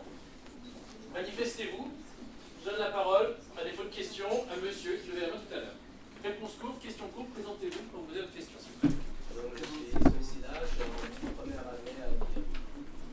Donc, en prenant en compte le contexte actuel du développement durable, vous ne trouvez pas qu'il est compliqué de défendre à la fois le développement économique maritime, la pêche, l'extraction des ressources et le tourisme, et d'un autre côté la préservation de nos mers et océans, qui sont déjà extrêmement pollués et qui touchent celles de nos territoires qui, comme vous dites, sont déjà les pieds dans le fond. Je suis sûr que vous pouvez répondre à cette question en moins de 2 phrases chacun. Qui veut commencer? Personne ne veut répondre à votre question. Si. Alors, Le micro est là. Dire, oui. Le micro est là. La Polynésie n'a pas attendu d'être menacée par le changement climatique pour engager des politiques durables dans ces domaines. Il faut que vous sachiez que depuis déjà les années 70, on est dans des politiques de classement de certains espaces. On a développé aussi une politique assez protectionniste, puisqu'on est sur des pratiques de pêche durable. On ne pêche qu'à la long line. Donc on interdit des pratiques de pêche qui peuvent être vraiment néfastes pour la ressource. On veille aussi, depuis 1996, on a fermé la ZEE aux pêches étrangères. Depuis 2002, l'ensemble de cette ZEE, qui représente la moitié de la ZEE française, est un sanctuaire des mammifères marins, interdiction et protection des espèces classées. Ce que j'essaie de vous expliquer, c'est qu'on peut très bien mener des politiques qui sont complémentaires. L'important, on ne dit pas de ne rien développer, de ne toucher à rien, il faut être réaliste. Et par contre, on peut aussi être en pointe en matière d'innovation, être en pointe en matière de politique durable pour faire en sorte que le développement économique qui est généré par cette ressource reste conciliable, soutenable pour la préservation de cette ressource. C'est ça l'objectif. Faire en sorte que ce qu'on ponctionne ne détruise pas cette ressource à terme. Donc c'est toute une politique aussi de formation des pêcheurs, sur les tailles de pêche, sur les moments de pêche. Et je conclurai d'ailleurs que pour la Polynésie, c'est assez spécial parce que c'est une tradition. Il faut que vous sachiez que nos ancêtres pratiquaient déjà des aires marines protégées, qui s'appelait le rahui, avec une alternance de zones pêchées, non pêchées, pour être en adéquation aussi avec la nature, être en adéquation avec la reproduction de ces ressources et les préserver jusqu'à aujourd'hui. Donc je n'ai aucun souci à aujourd'hui voir mon territoire développer des politiques de gestion de pêche, de développement de l'aquaculture, de la permaculture, à partir du moment où on préserve cette ressource. Donc c'est vraiment notre objectif et je sais que pour la Calédonie, on va vraiment dans le même sens. Wallis et Futuna est un petit territoire, mais nous pouvons vraiment atteindre cet objectif très facilement. Je vous donne un chiffre pour terminer. N'oubliez pas que plus de la moitié de la pêche en tonidés, elle se passe dans le Pacifique. C'est 3 millions de tonnes par an. Le quota pour la Polynésie, c'est 14 000 tonnes par an. On en prélève 6 000. Alors, est-ce que vous aimez les sushis au thon? On a encore un énorme potentiel, c'est ce que je veux dire. On est loin du quota. Pour connaître vos pensées à tous les quatre, Alexandre, un petit mot. Juste un mot très rapide. Notre credo aujourd'hui, c'est le développement durable. Mais le développement durable, il faut mettre en équilibre développement, croissance économique et durabilité. Les professionnels de la mer sont extrêmement respectueux de leur jardin. Et parfois même très regardants sur leur mer. Donc ils font attention à leurs outils, ils font attention à leurs ressources. Ils sont au quotidien en mer, donc au quotidien concernés par la préservation de la ressource, des ressources et de leur environnement. Ils sont également les observateurs du changement climatique, les observateurs des évolutions en mer. Donc ils sont très conscients de ce qui peut se passer en termes de changement climatique, en termes d'impact sur l'océan, en termes d'acidification des océans, en termes de disparition des stocks halieutiques, en termes d'impact sur la ressource. Et ils sont les premiers à prendre les mesures nécessaires pour pêcher mieux, pour polluer moins en mer, pour aller collecter le plastique qui vient de la Terre. 75% de la pollution marine, voire même 80%, provient de la Terre. Je vous laisse sur cette réflexion. Merci beaucoup Alexandre. Je passe la parole pour un commentaire et après on aura une question. Bonsoir, Stéphane Artano, sénateur de Saint-Pierre-et-Miquelon. Juste un point qui n'a pas été évoqué pour mettre en évidence le potentiel que représentent les Outre-mer. Donc 200 000 nautiques autour de chaque territoire, 200 000 nautiques c'est 377 km, d'accord? Donc ça vous donne le périmètre de la zone maritime. Ça, c'est pour la colonne d'eau. Mais la Convention de Montego Bay, l'article 76, dit notamment que chaque État côtier peut étendre sa juridiction sur le plateau continental, c'est-à-dire le sol et le sous-sol, au-delà des 200 000 jusqu'à 150 000 nautiques encore. Donc Donc ça vous donne une idée de ce que ça peut donner en termes de juridiction pour un territoire comme la France, notamment en termes de potentiel d'exploitation durable, on est bien d'accord. Toutes les instances de pêche aujourd'hui ont en tête la gestion des stocks de manière durable. Mais le potentiel pour la juridiction française sur tous les territoires est colossal. Et ça, c'est pour l'exploitation de ressources qui sont posées, ce qu'on appelle les ressources benthiques. Le crabe des neiges à proximité de Saint-Pierre-et-Miquelon, on peut en parler, puisque les Canadiens, qui sont nos voisins, vont pêcher en zone internationale sur le plateau continental du crabe des neiges, parce que la juridiction internationale le leur permet, et elle le permet dans tous les autres territoires français. Et donc il y a, entre guillemets, pas un combat, mais une action diplomatique française et régalienne pour revendiquer cette extension sur un certain nombre de territoires, parce qu'il y a un véritable enjeu maintenant, et surtout pour les 15, 20 ou 30 ans qui viennent. Et si on passe à côté aujourd'hui, c'est évident que demain, quand vous serez formé, le potentiel, vous ne pourrez pas l'exploiter. Donc c'est simplement pour avoir à l'esprit, le potentiel, il existe sur la colonne d'eau, sur le sol et le sous-sol. Pas forcément des forages pétroliers, puisqu'ils sont interdits, mais il y a d'autres ressources benthiques qui peuvent être exploitées. Merci. Nicolas Rigaud, un petit commentaire peut-être, parce que je vous voyais opiner. Non, je suis entièrement d'accord avec tout ce qui a été dit. Je voulais juste souligner le fait qu'à l'échelle mondiale, les tensions sur les ressources halieutiques en particulier sont considérables et vont croissant, liées à des besoins alimentaires croissants de population, en particulier en Asie, mais pas que, des phénomènes de surpêche tout à fait considérables, qui ont des effets sur les pays qui n'ont pas les moyens de surveiller et de protéger leurs espaces maritimes. Et nous sommes à un moment particulièrement dangereux, où la courbe de croissance des pêches et de la surpêche, et donc d'effondrement parfois des ressources halieutiques dans certaines zones, vont avoir des conséquences sur la stabilité, sur la santé économique et la santé et le régime alimentaire de pas mal de régions. C'est vrai en Afrique, c'est vrai en Asie-Pacifique, et donc la protection des espaces maritimes de nos territoires ultramarins, de nos collectivités ultramarines, va devenir quelque chose de plus en plus compliqué, parce que du fait du réchauffement climatique, du fait aussi de ce phénomène de surpêche, nous allons avoir de plus en plus d'activités qui vont tangenter nos territoires et rentrer sur nos territoires. Voilà, ce que je voulais dire, c'est que jusqu'à présent, et en particulier dans le Pacifique, on voit très bien que les bâtiments qui pratiquent la pêche illicite évitent soigneusement de rentrer dans notre ZEE parce qu'ils savent très bien qu'on les surveille et qu'on a les moyens de les intercepter. Mais je dirais, avec la pression croissante sur les ressources et connaissant aussi les limitations matérielles de nos capacités d'intervention, je dirais la tentation sera croissante de venir nous piquer nos ressources et donc d'affecter le développement économique et le développement durable de ces territoires. Et parfois ça peut être très sympa, les outils dont on se parle, le matériel. Par exemple pour les terres australes et antarctiques françaises qui sont très vastes, comme on n'a pas le matériel, et ce qu'on a décidé de faire, c'est de mettre des petits capteurs sur les albatros. Comme ça les albatros ils font tout l'océan, et puis très bon albatros. Vachement bien l'albatros. Et je suis vachement bien l'albatros, tu vois. Et typiquement, ils peuvent repérer donc des navires de pêche illégaux et après informer le ministère des Armées qui dépêche ces bateaux depuis la Réunion. Une question, 2 questions, 3 questions, préparez-vous.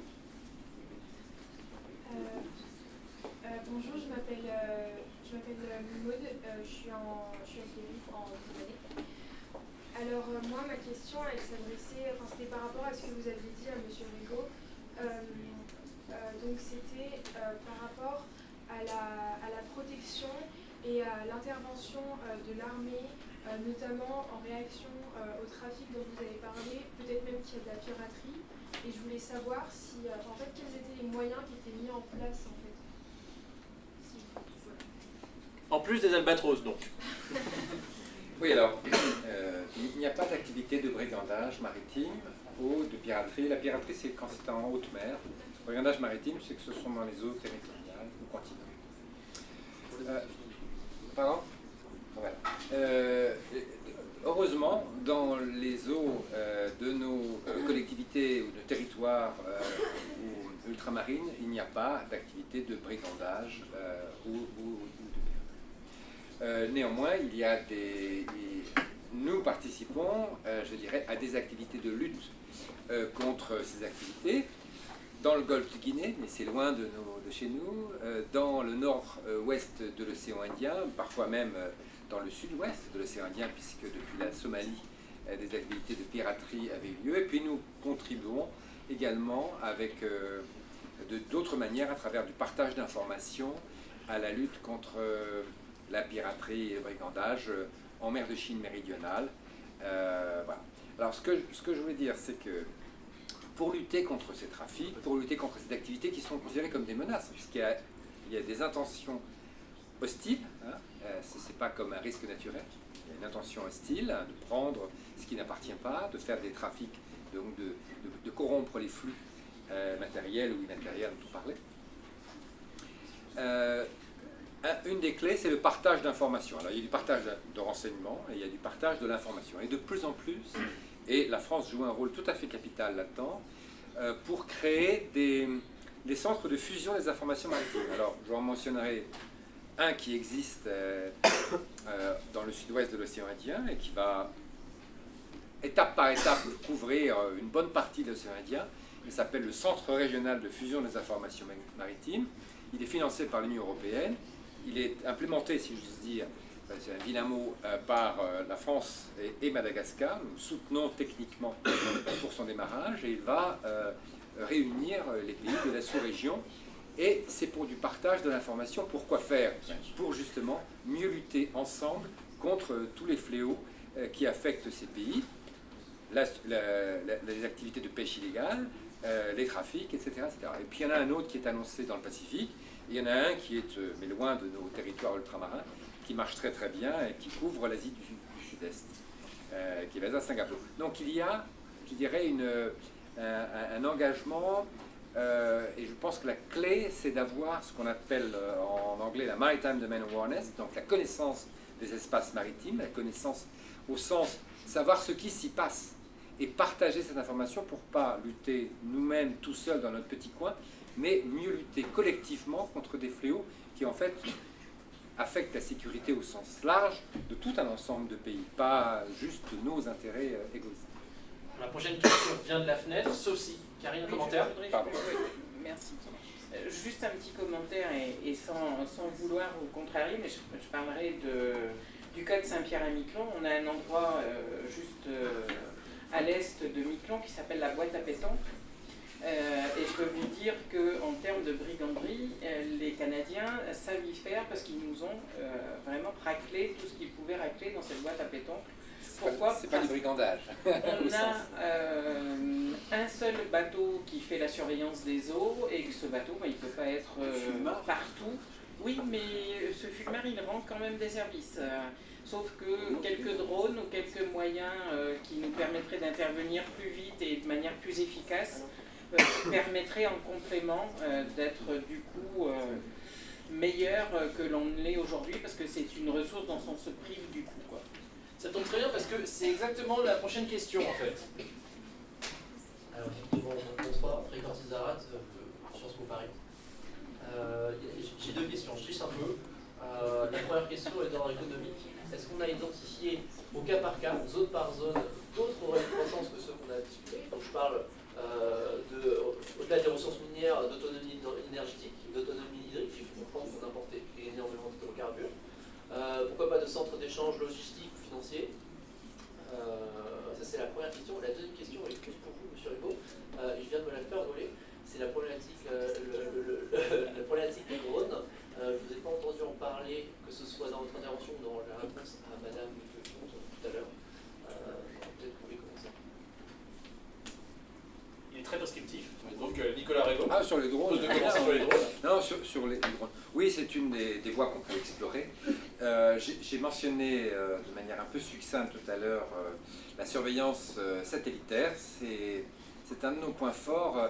Il faut savoir ce que l'on gagne avec des drones, qui nécessitent, je dirais, tout un outillage humain et matériel. Il y a naturellement effectivement des drones qui ont une capacité d'autonomie en l'air extrêmement importantes. Il y a même des drones dits stratosphériques qui sont dans la stratosphère hein, et qui permettent de rester des mois et des mois en l'air, etc. Je ne suis pas un expert de ce genre de solution. Il faut bien considérer, et cela a été dit tout à l'heure, que dans l'océan Indien ou le Pacifique, particulièrement le Pacifique, on a quand même des espaces qui sont de la taille des continents. Donc il faut et avec des flux qui sont extrêmement faibles. Hein. C'est-à-dire qu'on n'est pas dans des mers fermées du genre mer de Chine, Pas-de-Calais. Enfin, on est dans des choses où justement il faut voir quel est l'intérêt d'avoir des solutions techniques de cette nature. Les solutions satellitaires, elle est tout à fait adaptée. La France a été tout à fait pionnière et est pionnière dans ce domaine-là. C'est le système Trimaran que le secrétaire général de la mer a initié, qui a été mis en œuvre par la Marine nationale, qui est un système qui est fondé sur les constellations de satellites optiques et radars qui ont été développés au niveau européen, par la France, mais aussi par l'Italie, aussi par l'Allemagne, et qui nous donne une capacité de surveillance des espaces maritimes, particulièrement dans l'espace vide, relativement vide, et en fonction de nos besoins. Et donc, ça permet d'identifier quels sont les flux, et après, ça permet d'identifier en cas de besoin quel est le type de bâtiment qu'on voit et qui ne semble pas être sur la bonne trajectoire. Et donc, par un recoupement d'éléments de cette nature, plus parfois du renseignement, ça nous permet d'envoyer nos moyens d'interception, navals ou aériens, pour vérifier effectivement ce faisceau d'indices. Et c'est pas mal, je dirais c'est pas mal, c'est tout à fait pionnier, en essayant voilà, d'autres partenaires adoptent cette approche-là. Elle donne satisfaction dans le sens où ça permet d'optimiser l'usage de moyens extrêmement réduits, contraints. Peut-être que la solution des drones sera une solution adoptée, mais je ne suis pas moi-même en mesure de vous dire, voilà, ça nécessite tout un ensemble d'études, mais c'est tout à fait, c'est dans nos esprits. Peut-être que notre voisin de droite peut nous donner la mesure, et puis si vous ne parlez pas dans le micro, je vais refaire l'albatros. Je vais parler très fort dans le micro, j'ai pas besoin que tu refasses l'albatros parce qu'il ne fait pas coin-coin à ma connaissance. Pour le coup, sur le sujet des drones, je vais répondre très spécifiquement puisque c'est un sujet que je pilote au sein du cluster maritime français. Alors il y a deux éléments. Le premier, c'est qu'en France, on a de nombreux industriels qui sont à la pointe de la technologie sur les drones marins. Je ne vais pas parler des drones aériens parce que je les connais très peu. Je vais parler des drones marins. On a des drones de surface et on a des drones sous-marins. Ce sont deux choses différentes, mais c'est un vecteur qu'on peut utiliser pour être des sentinelles en mer, soit pour des drones qui vont naviguer en parfaite autonomie énergétique, bourrés de capteurs pour collecter des informations, faire de la collecte de data océanique, hydrographie, magnétométrie, courant marin, courant atométrie, etc. Soit pour faire de la surveillance de zone. Ça peut être le cas pour les parcs éoliens en mer qui verront, j'espère, le jour en France un jour. Mais ça peut être le cas également pour de l'action de l'État en mer, de la surveillance de zones halieutiques.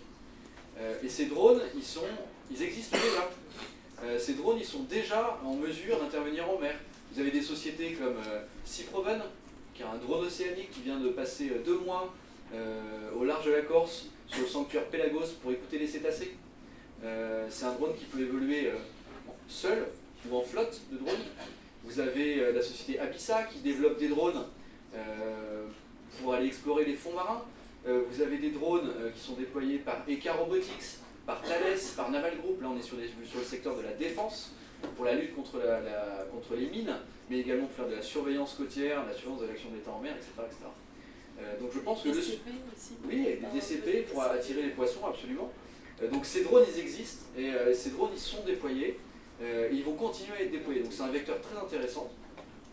Reste maintenant que la réglementation doit être adaptée à l'utilisation de ces drones en mer. Statut juridique du drone. Statut juridique du drone qui n'est pas évident, parce qu'aujourd'hui un drone n'a pas de statut, on ne sait pas ce que c'est, on ne sait pas si c'est une bouée, on ne sait pas si c'est une épave. En fait, si on le sait, depuis la loi Leroy, article 87, mais ces drones ont besoin d'être spécifiés, d'avoir un statut réglementaire plus développé, enfin c'est pas le sujet. Sur le sujet de défense, le chef d'état-major de la marine, l'amiral Christophe Prazuc, a dévoilé dans le cadre de son plan Mercator, qui découle de la loi de programmation militaire, le fait que les drones allaient être déployés sur les bâtiments de guerre. Et aujourd'hui, son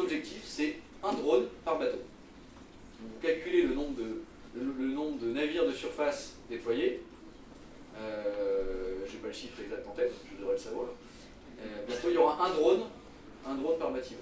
Ça, c'était pour répondre à votre première question. Très rapidement sur la deuxième, quels sont les autres enjeux et les autres relais de croissance? Les énergies marines renouvelables. On n'en a quasiment pas parlé durant cette soirée, on pourrait vous en parler pendant des heures. On en parle le 19 décembre. Bon, parfait. Bravo. Donc, autre relais de croissance, les énergies marines renouvelables. Mais pour ça, on a besoin d'identifier la potentialité des énergies marines renouvelables en Outre-mer. C'est-à-dire quels sont les courants, quels sont les vents favorables, quels sont les fleuves qui pourraient accueillir des hydroliennes, quelles sont les différences de température, etc., etc. Quels sont les vecteurs techniques qui permettent de développer aujourd'hui potentialité pour les énergies marines renouvelables. Après, il y a un cap technologique dont on pourra parler effectivement lors d'une prochaine conférence. Autre relais de croissance, les hubs logistiques. Effectivement, aujourd'hui, on a plusieurs hubs logistiques qui sont en cours de développement dans les Outre-mer. Il y en a un à La Réunion, qui a été porté par CMA-CGM, et qui permet non seulement d'importer, mais d'exporter les marchandises dans tout l'océan Indien et dans le monde entier. Ça permet aussi aux lignes de CMA-CGM d'approvisionner, de repartir, et d'être en rupture avec ce hub océan Indien. La Martinique et la Guadeloupe envisagent d'avoir un marché unique antillais pour pouvoir attirer du trafic et éclater les marchandises pour ensuite faire du transbordement et de la navigation à courte distance, ce qu'on appelle le short sea shipping. J'espère que la Polynésie pourra bénéficier de l'ouverture du canal de Panama, en ayant un port compétitif qui permettra d'accueillir du nouveau trafic. Donc voilà deux items. Il y en aurait d'autres, mais malheureusement, je crois que le temps Mais il reste 10 minutes et il reste 2 questions au moins. Donc du coup, je vais passer sans plus attendre la parole pour la prochaine question. Monsieur, vous voulez peut-être faire passer. Merci. Bonsoir, mesdames, messieurs. Je m'appelle Samuel Bonhomme, étudiant en deuxième année à l'ILERI. Et j'aurais une question pour Monsieur Rego. Je sens que chacun pourrait intervenir dessus, mais peut-être mieux passer. Quelles sont vos interactions avec les expatriés français basés dans les pays de l'Indo-Pacifique, travaillant dans votre domaine d'expertise? Est-ce que vous avez des espions ou quoi, en gros? Non, c'est une très bonne question. C'est une très bonne question. Vous voulez dire, est-ce que nous travaillons aussi en réseau avec nos partenaires ultramarins?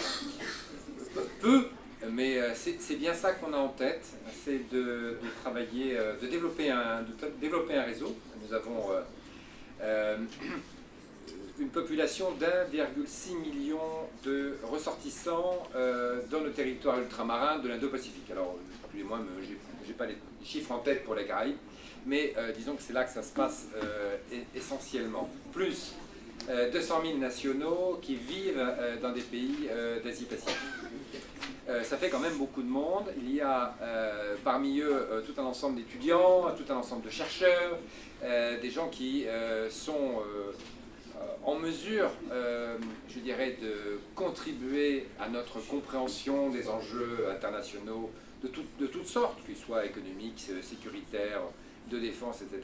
Et donc, notre intérêt, effectivement, est de, au moins, bien identifier où ils sont, qui ils sont, le type d'échange que nous pourrons avoir, et donc, effectivement, d'imaginer une sorte de réseau. Voilà. Après cette question très ciblée, on est ici, tout au fond de la salle, pour une nouvelle question. Bonsoir, je m'appelle Diana Bedoué. Vous m'entendez? Alors, d'ailleurs, merci pour vos interventions.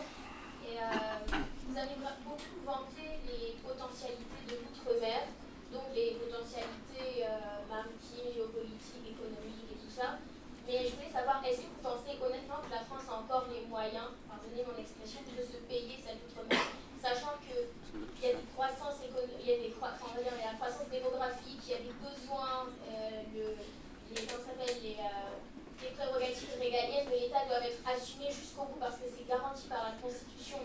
Donc, d'un côté, on a la mise en place des stratégies, tout ça pour développer, mais d'un autre côté, on a les besoins croissants de la population. Est-ce que vous pensez réellement, en plus des défis connus en métropole, rencontrés en métropole, qui sont, on va dire, doublés en outre-mer, est-ce que vous pensez que la France peut encore assumer cette outre-mer-là?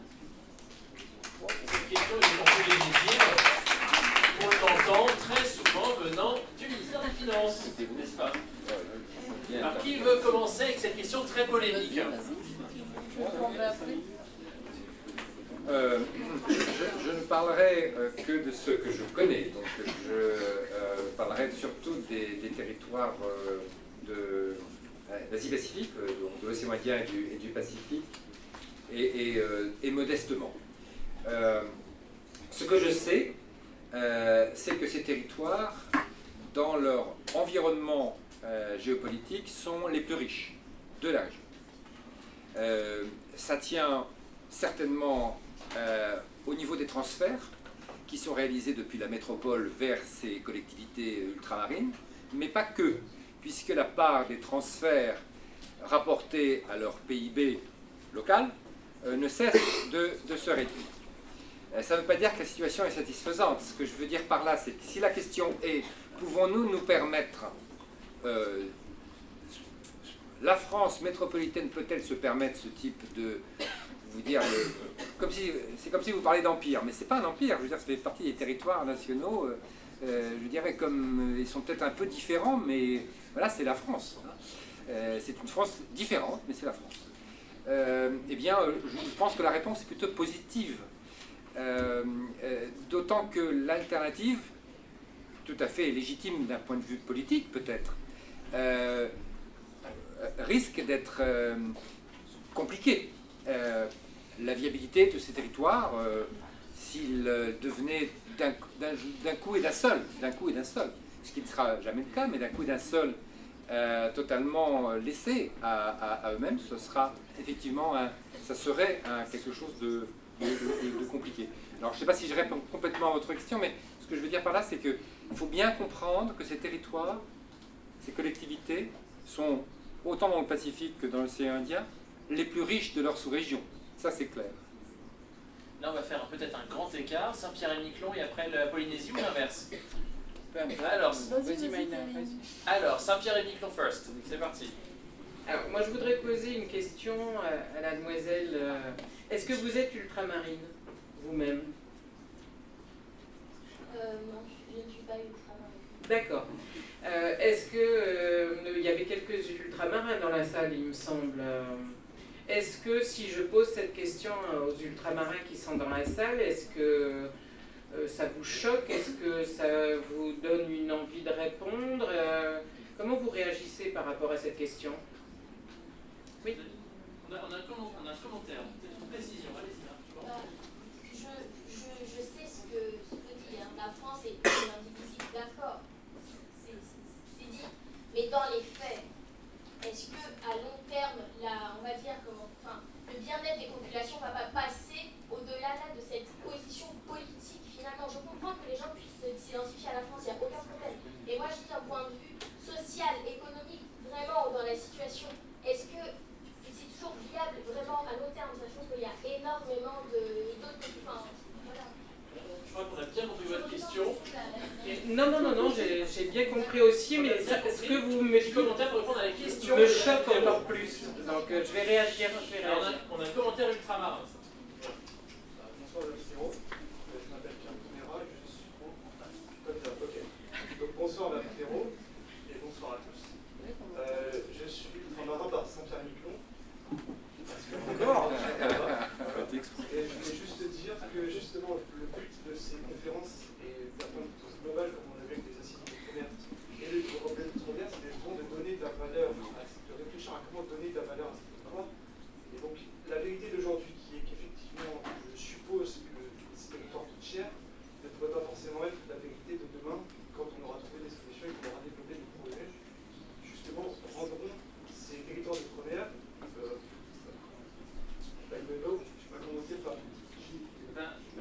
vous donner de la valeur tout simplement au territoire d'outre-mer. Karim, vous voulez compléter? Alors, quand je dis que ça me choque, entendons-nous bien, je ne vais pas m'évanouir ou je ne vais pas ne plus jamais vous parler parce que vous avez posé cette question. Ça me choque dans le sens où est-ce que quelqu'un se poserait cette question par rapport à la Corse, par exemple? Personne ne se poserait cette question. Donc, à partir de ce moment-là, pourquoi... Cette question, levez la main pour qu'on voit ceux qui se posent cette question par rapport à la Corse. Il y a des Corses dans la salle? Alors, Marianne Boukou qui se pose la question quand même sur l'accord. Non, je crois que ce qu'il faut que vous ayez en tête, c'est que l'outre-mer, et on peut le prendre dans son ensemble, mais on peut prendre les outre-mer un par un, apportent chacun à la République. Et les outre-mer ne se sentent pas français, ils sont français. Je crois qu'il faut que vous ayez aussi cette idée bien en tête. Moi, la question ne se pose pas si on me demande si je suis, et d'ailleurs ça me hérisse le poil quand on dit qu'on a un accent québécois ou qu'on est un peu les Québécois là-bas. Non, nous sommes français avant toute autre chose et je revendique ce statut et je ne laisserai personne dire le contraire. Les Outre-mer, c'est une chance pour la France et si vous n'abordez pas le sujet de cette manière-là, automatiquement, vous trouverez toutes les bonnes raisons pour dire il faut demain laisser tomber l'outre-mer. L'outre-mer, c'est l'avenir de la France. Écoutez ce que je vous dis, vous êtes jeunes, vous ferez partie de ceux qui demain pourront, à travers votre action en outre-mer, si ça vous tente, montrer que l'outre-mer, c'est une chance et non pas un boulet que la France doit traîner. On a un véritable potentiel, tous autant que nous sommes. Saint-Pierre-et-Miquelon, pour vous dire, ce confetti en Amérique du Nord, c'est la France en Amérique, c'est la France en Arctique. Et si la France veut, et là je vais faire 3 minutes de politique, si la France veut vraiment rayonner sur les mers et sur les océans du globe, il faut qu'elle ait une autre manière de réfléchir à ses outre-mer. Il faut qu'elle fasse le choix d'y investir pour l'avenir. Et non pas seulement de garder ces populations sous perfusion parce que c'est tellement mieux d'essayer d'acheter la paix sociale. Il faut aujourd'hui nous donner les moyens de demain ne plus avoir besoin des subsides que développe l'État et donne l'État aujourd'hui à tous ces outre-mer. Et je peux vous dire qu'il y aura un niveau de vie dans les territoires ultramarins qui pourra être très enviable par rapport à certains départements français, ou en tout cas du sol métropolitain. Alors, il est 8h moins 1, j'ai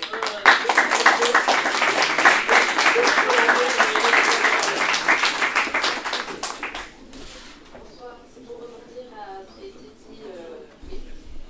Je pense qu'il y a aussi la place de l'éducation. Si on parle de jeunesse, on parle aussi de formation. Si on parle de formation, on parle d'éducation. Et je pense que comment aujourd'hui on peut éduquer tout en étant innovant, garder ses traditions et préserver de façon durable nos ressources naturelles. Merci beaucoup. Oui, c'est possible, c'est l'ADN d'ailleurs du MPI Outre-mer de Minery. Un autre petit commentaire pour vous, 30 secondes quand même. Bonjour, Maïs Thomas, je suis plutôt engagée politiquement, je suis née en Guadeloupe, je parle réunionnais, je danse polynésien, je me sens ultramarine, pas de Saint-Pierre-et-Miquelon.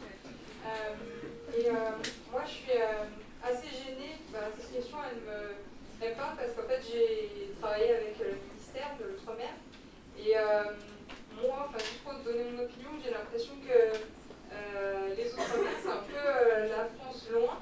J'entends tout le monde dire la métropole, mais je suis un peu dérangée par ça.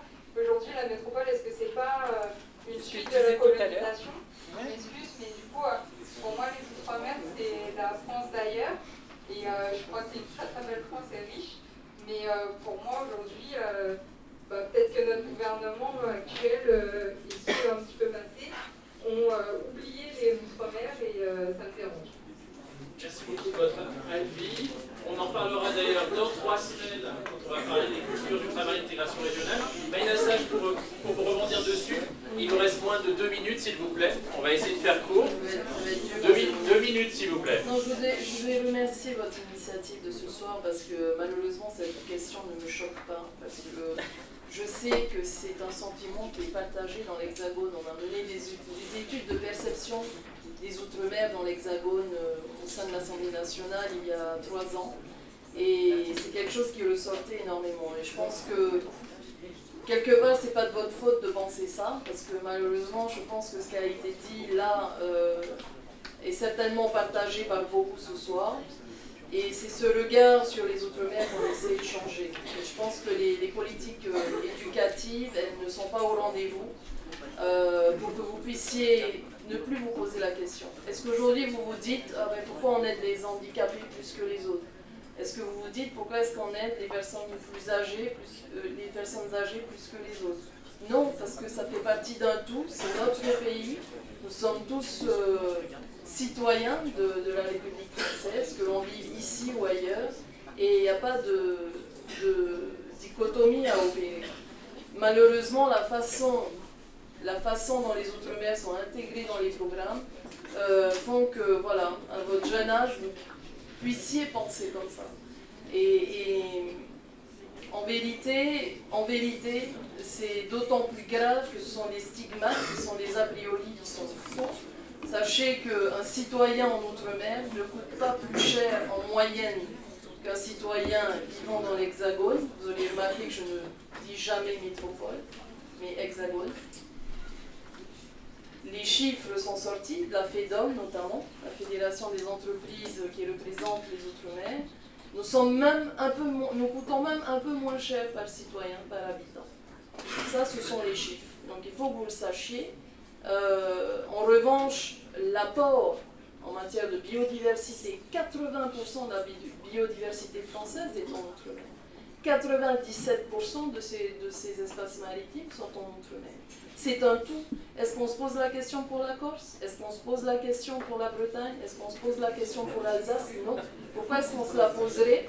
Pourquoi est-ce qu'on se la poserait pour un territoire? Parce qu'il est de l'autre côté de la planète. D'autant que ces territoires, pour la plupart, n'ont pas souhaité être français. Ça aussi, ça fait partie de notre histoire. Mais nous partageons, aujourd'hui, nous sommes les héritiers de cette histoire. Donc, c'est une bonne chose qu'on puisse en discuter, bien au contraire, moi j'accueille ce type de questions, parce que je sais, au fond de beaucoup de citoyens français, on se pose la question, est-ce qu'on peut encore se permettre d'avoir des territoires en Outre-mer? En vérité, il faut peut-être se poser la question autrement. C'est qu'est-ce qu'on en fait, comment on fait pour bien vivre ensemble et faire en sorte que tout le monde comprenne que c'est un atout et une force et un atout réciproque. Allez, 15 secondes le mot de la conclusion. Chacun, Alexandre, 15 secondes. C'était mon mot de la fin, je crois.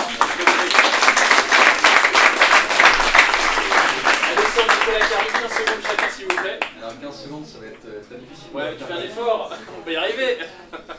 Il y a 8 ans, à peu près, il y a 10 ans, on ne parlait pas de mer en Outre-mer. On ne parlait déjà pas beaucoup d'Outre-mer. On ne parlait pas du tout de mer en Outre-mer. Il y a un basculement aujourd'hui, il y a une prise de conscience que la mer permet de rapprocher les territoires, comme je l'ai dit tout à l'heure. Il n'y a pas effectivement de dichotomie entre l'Hexagone et les territoires d'outre-mer. La question ne se pose pas. En revanche, qu'est-ce qui permet aujourd'hui aux Outre-mer de se développer sur les enjeux géostratégiques, politiques, économiques, sociaux, environnementaux? C'est la mer. Et vous êtes des générations qui ont besoin de développer ce concept, de l'accompagner pour que nos enfants, nos petits-enfants, un jour se disent mais finalement, ce qui nous rapproche de manière globale, c'est la mer. Très belle conclusion. Nicolas, 15 secondes. Non, ça va pas être possible, je suis désolé. On la garde pour la prochaine fois, surtout que tu interviens sur la prochaine table ronde. Venez le 28. Ah ben justement, on en parlera dans 3 semaines, tout à fait. Nicolas, je vous en prie, allez-y. Histoire géo. Je pense qu'il y a un point qui n'a pas été mentionné cette soirée, tout à fait intéressante, c'est les processus d'intégration de ces collectivités d'outre-mer dans leur espace régional, ce qui est très important pour leur développement économique, humain, leur avenir politique. Et c'est pour leur intérêt et c'est aussi pour l'intérêt de la France. C'est un processus qui a été lancé, qui est plus ou moins avancé selon ces territoires et que l'Hexagone encourage, en tout cas que Paris encourage naturellement à beaucoup d'égards. Et je crois qu'il est absolument fondamental. Il est plein de richesses, plein d'opportunités. Et on en parle aussi le 28 novembre puisque c'est culture et intégration régionale. Ça tombe parfaitement. Le mot de la fin du coup. Eh ben, moi, un grand merci d'avoir passé ce temps avec nous ce soir. J'espère que ça vous aura convaincu que l'outre-mer, c'est un véritable potentiel et c'est une chance pour la France. Et surtout, vous avez nos coordonnées, en tout cas Mika, Lesa, et n'hésitez pas si vous avez des questions, si sur une chose ou sur une autre, vous avez besoin à un moment donné d'une réponse un peu plus pointue, si vous avez besoin qu'on vous aide, y compris même pour des stages, pour découvrir l'outre-mer, mais en outre-mer, je crois que c'est vraiment une opportunité que vous pouvez saisir aussi. Et je vous promets que même si ça ne vous vient pas à l'idée, si vous venez à Saint-Pierre-et-Miquelon, non seulement on vous trouvera matière, mais qu'en plus vous y serez très bien accueillis. Merci à tous.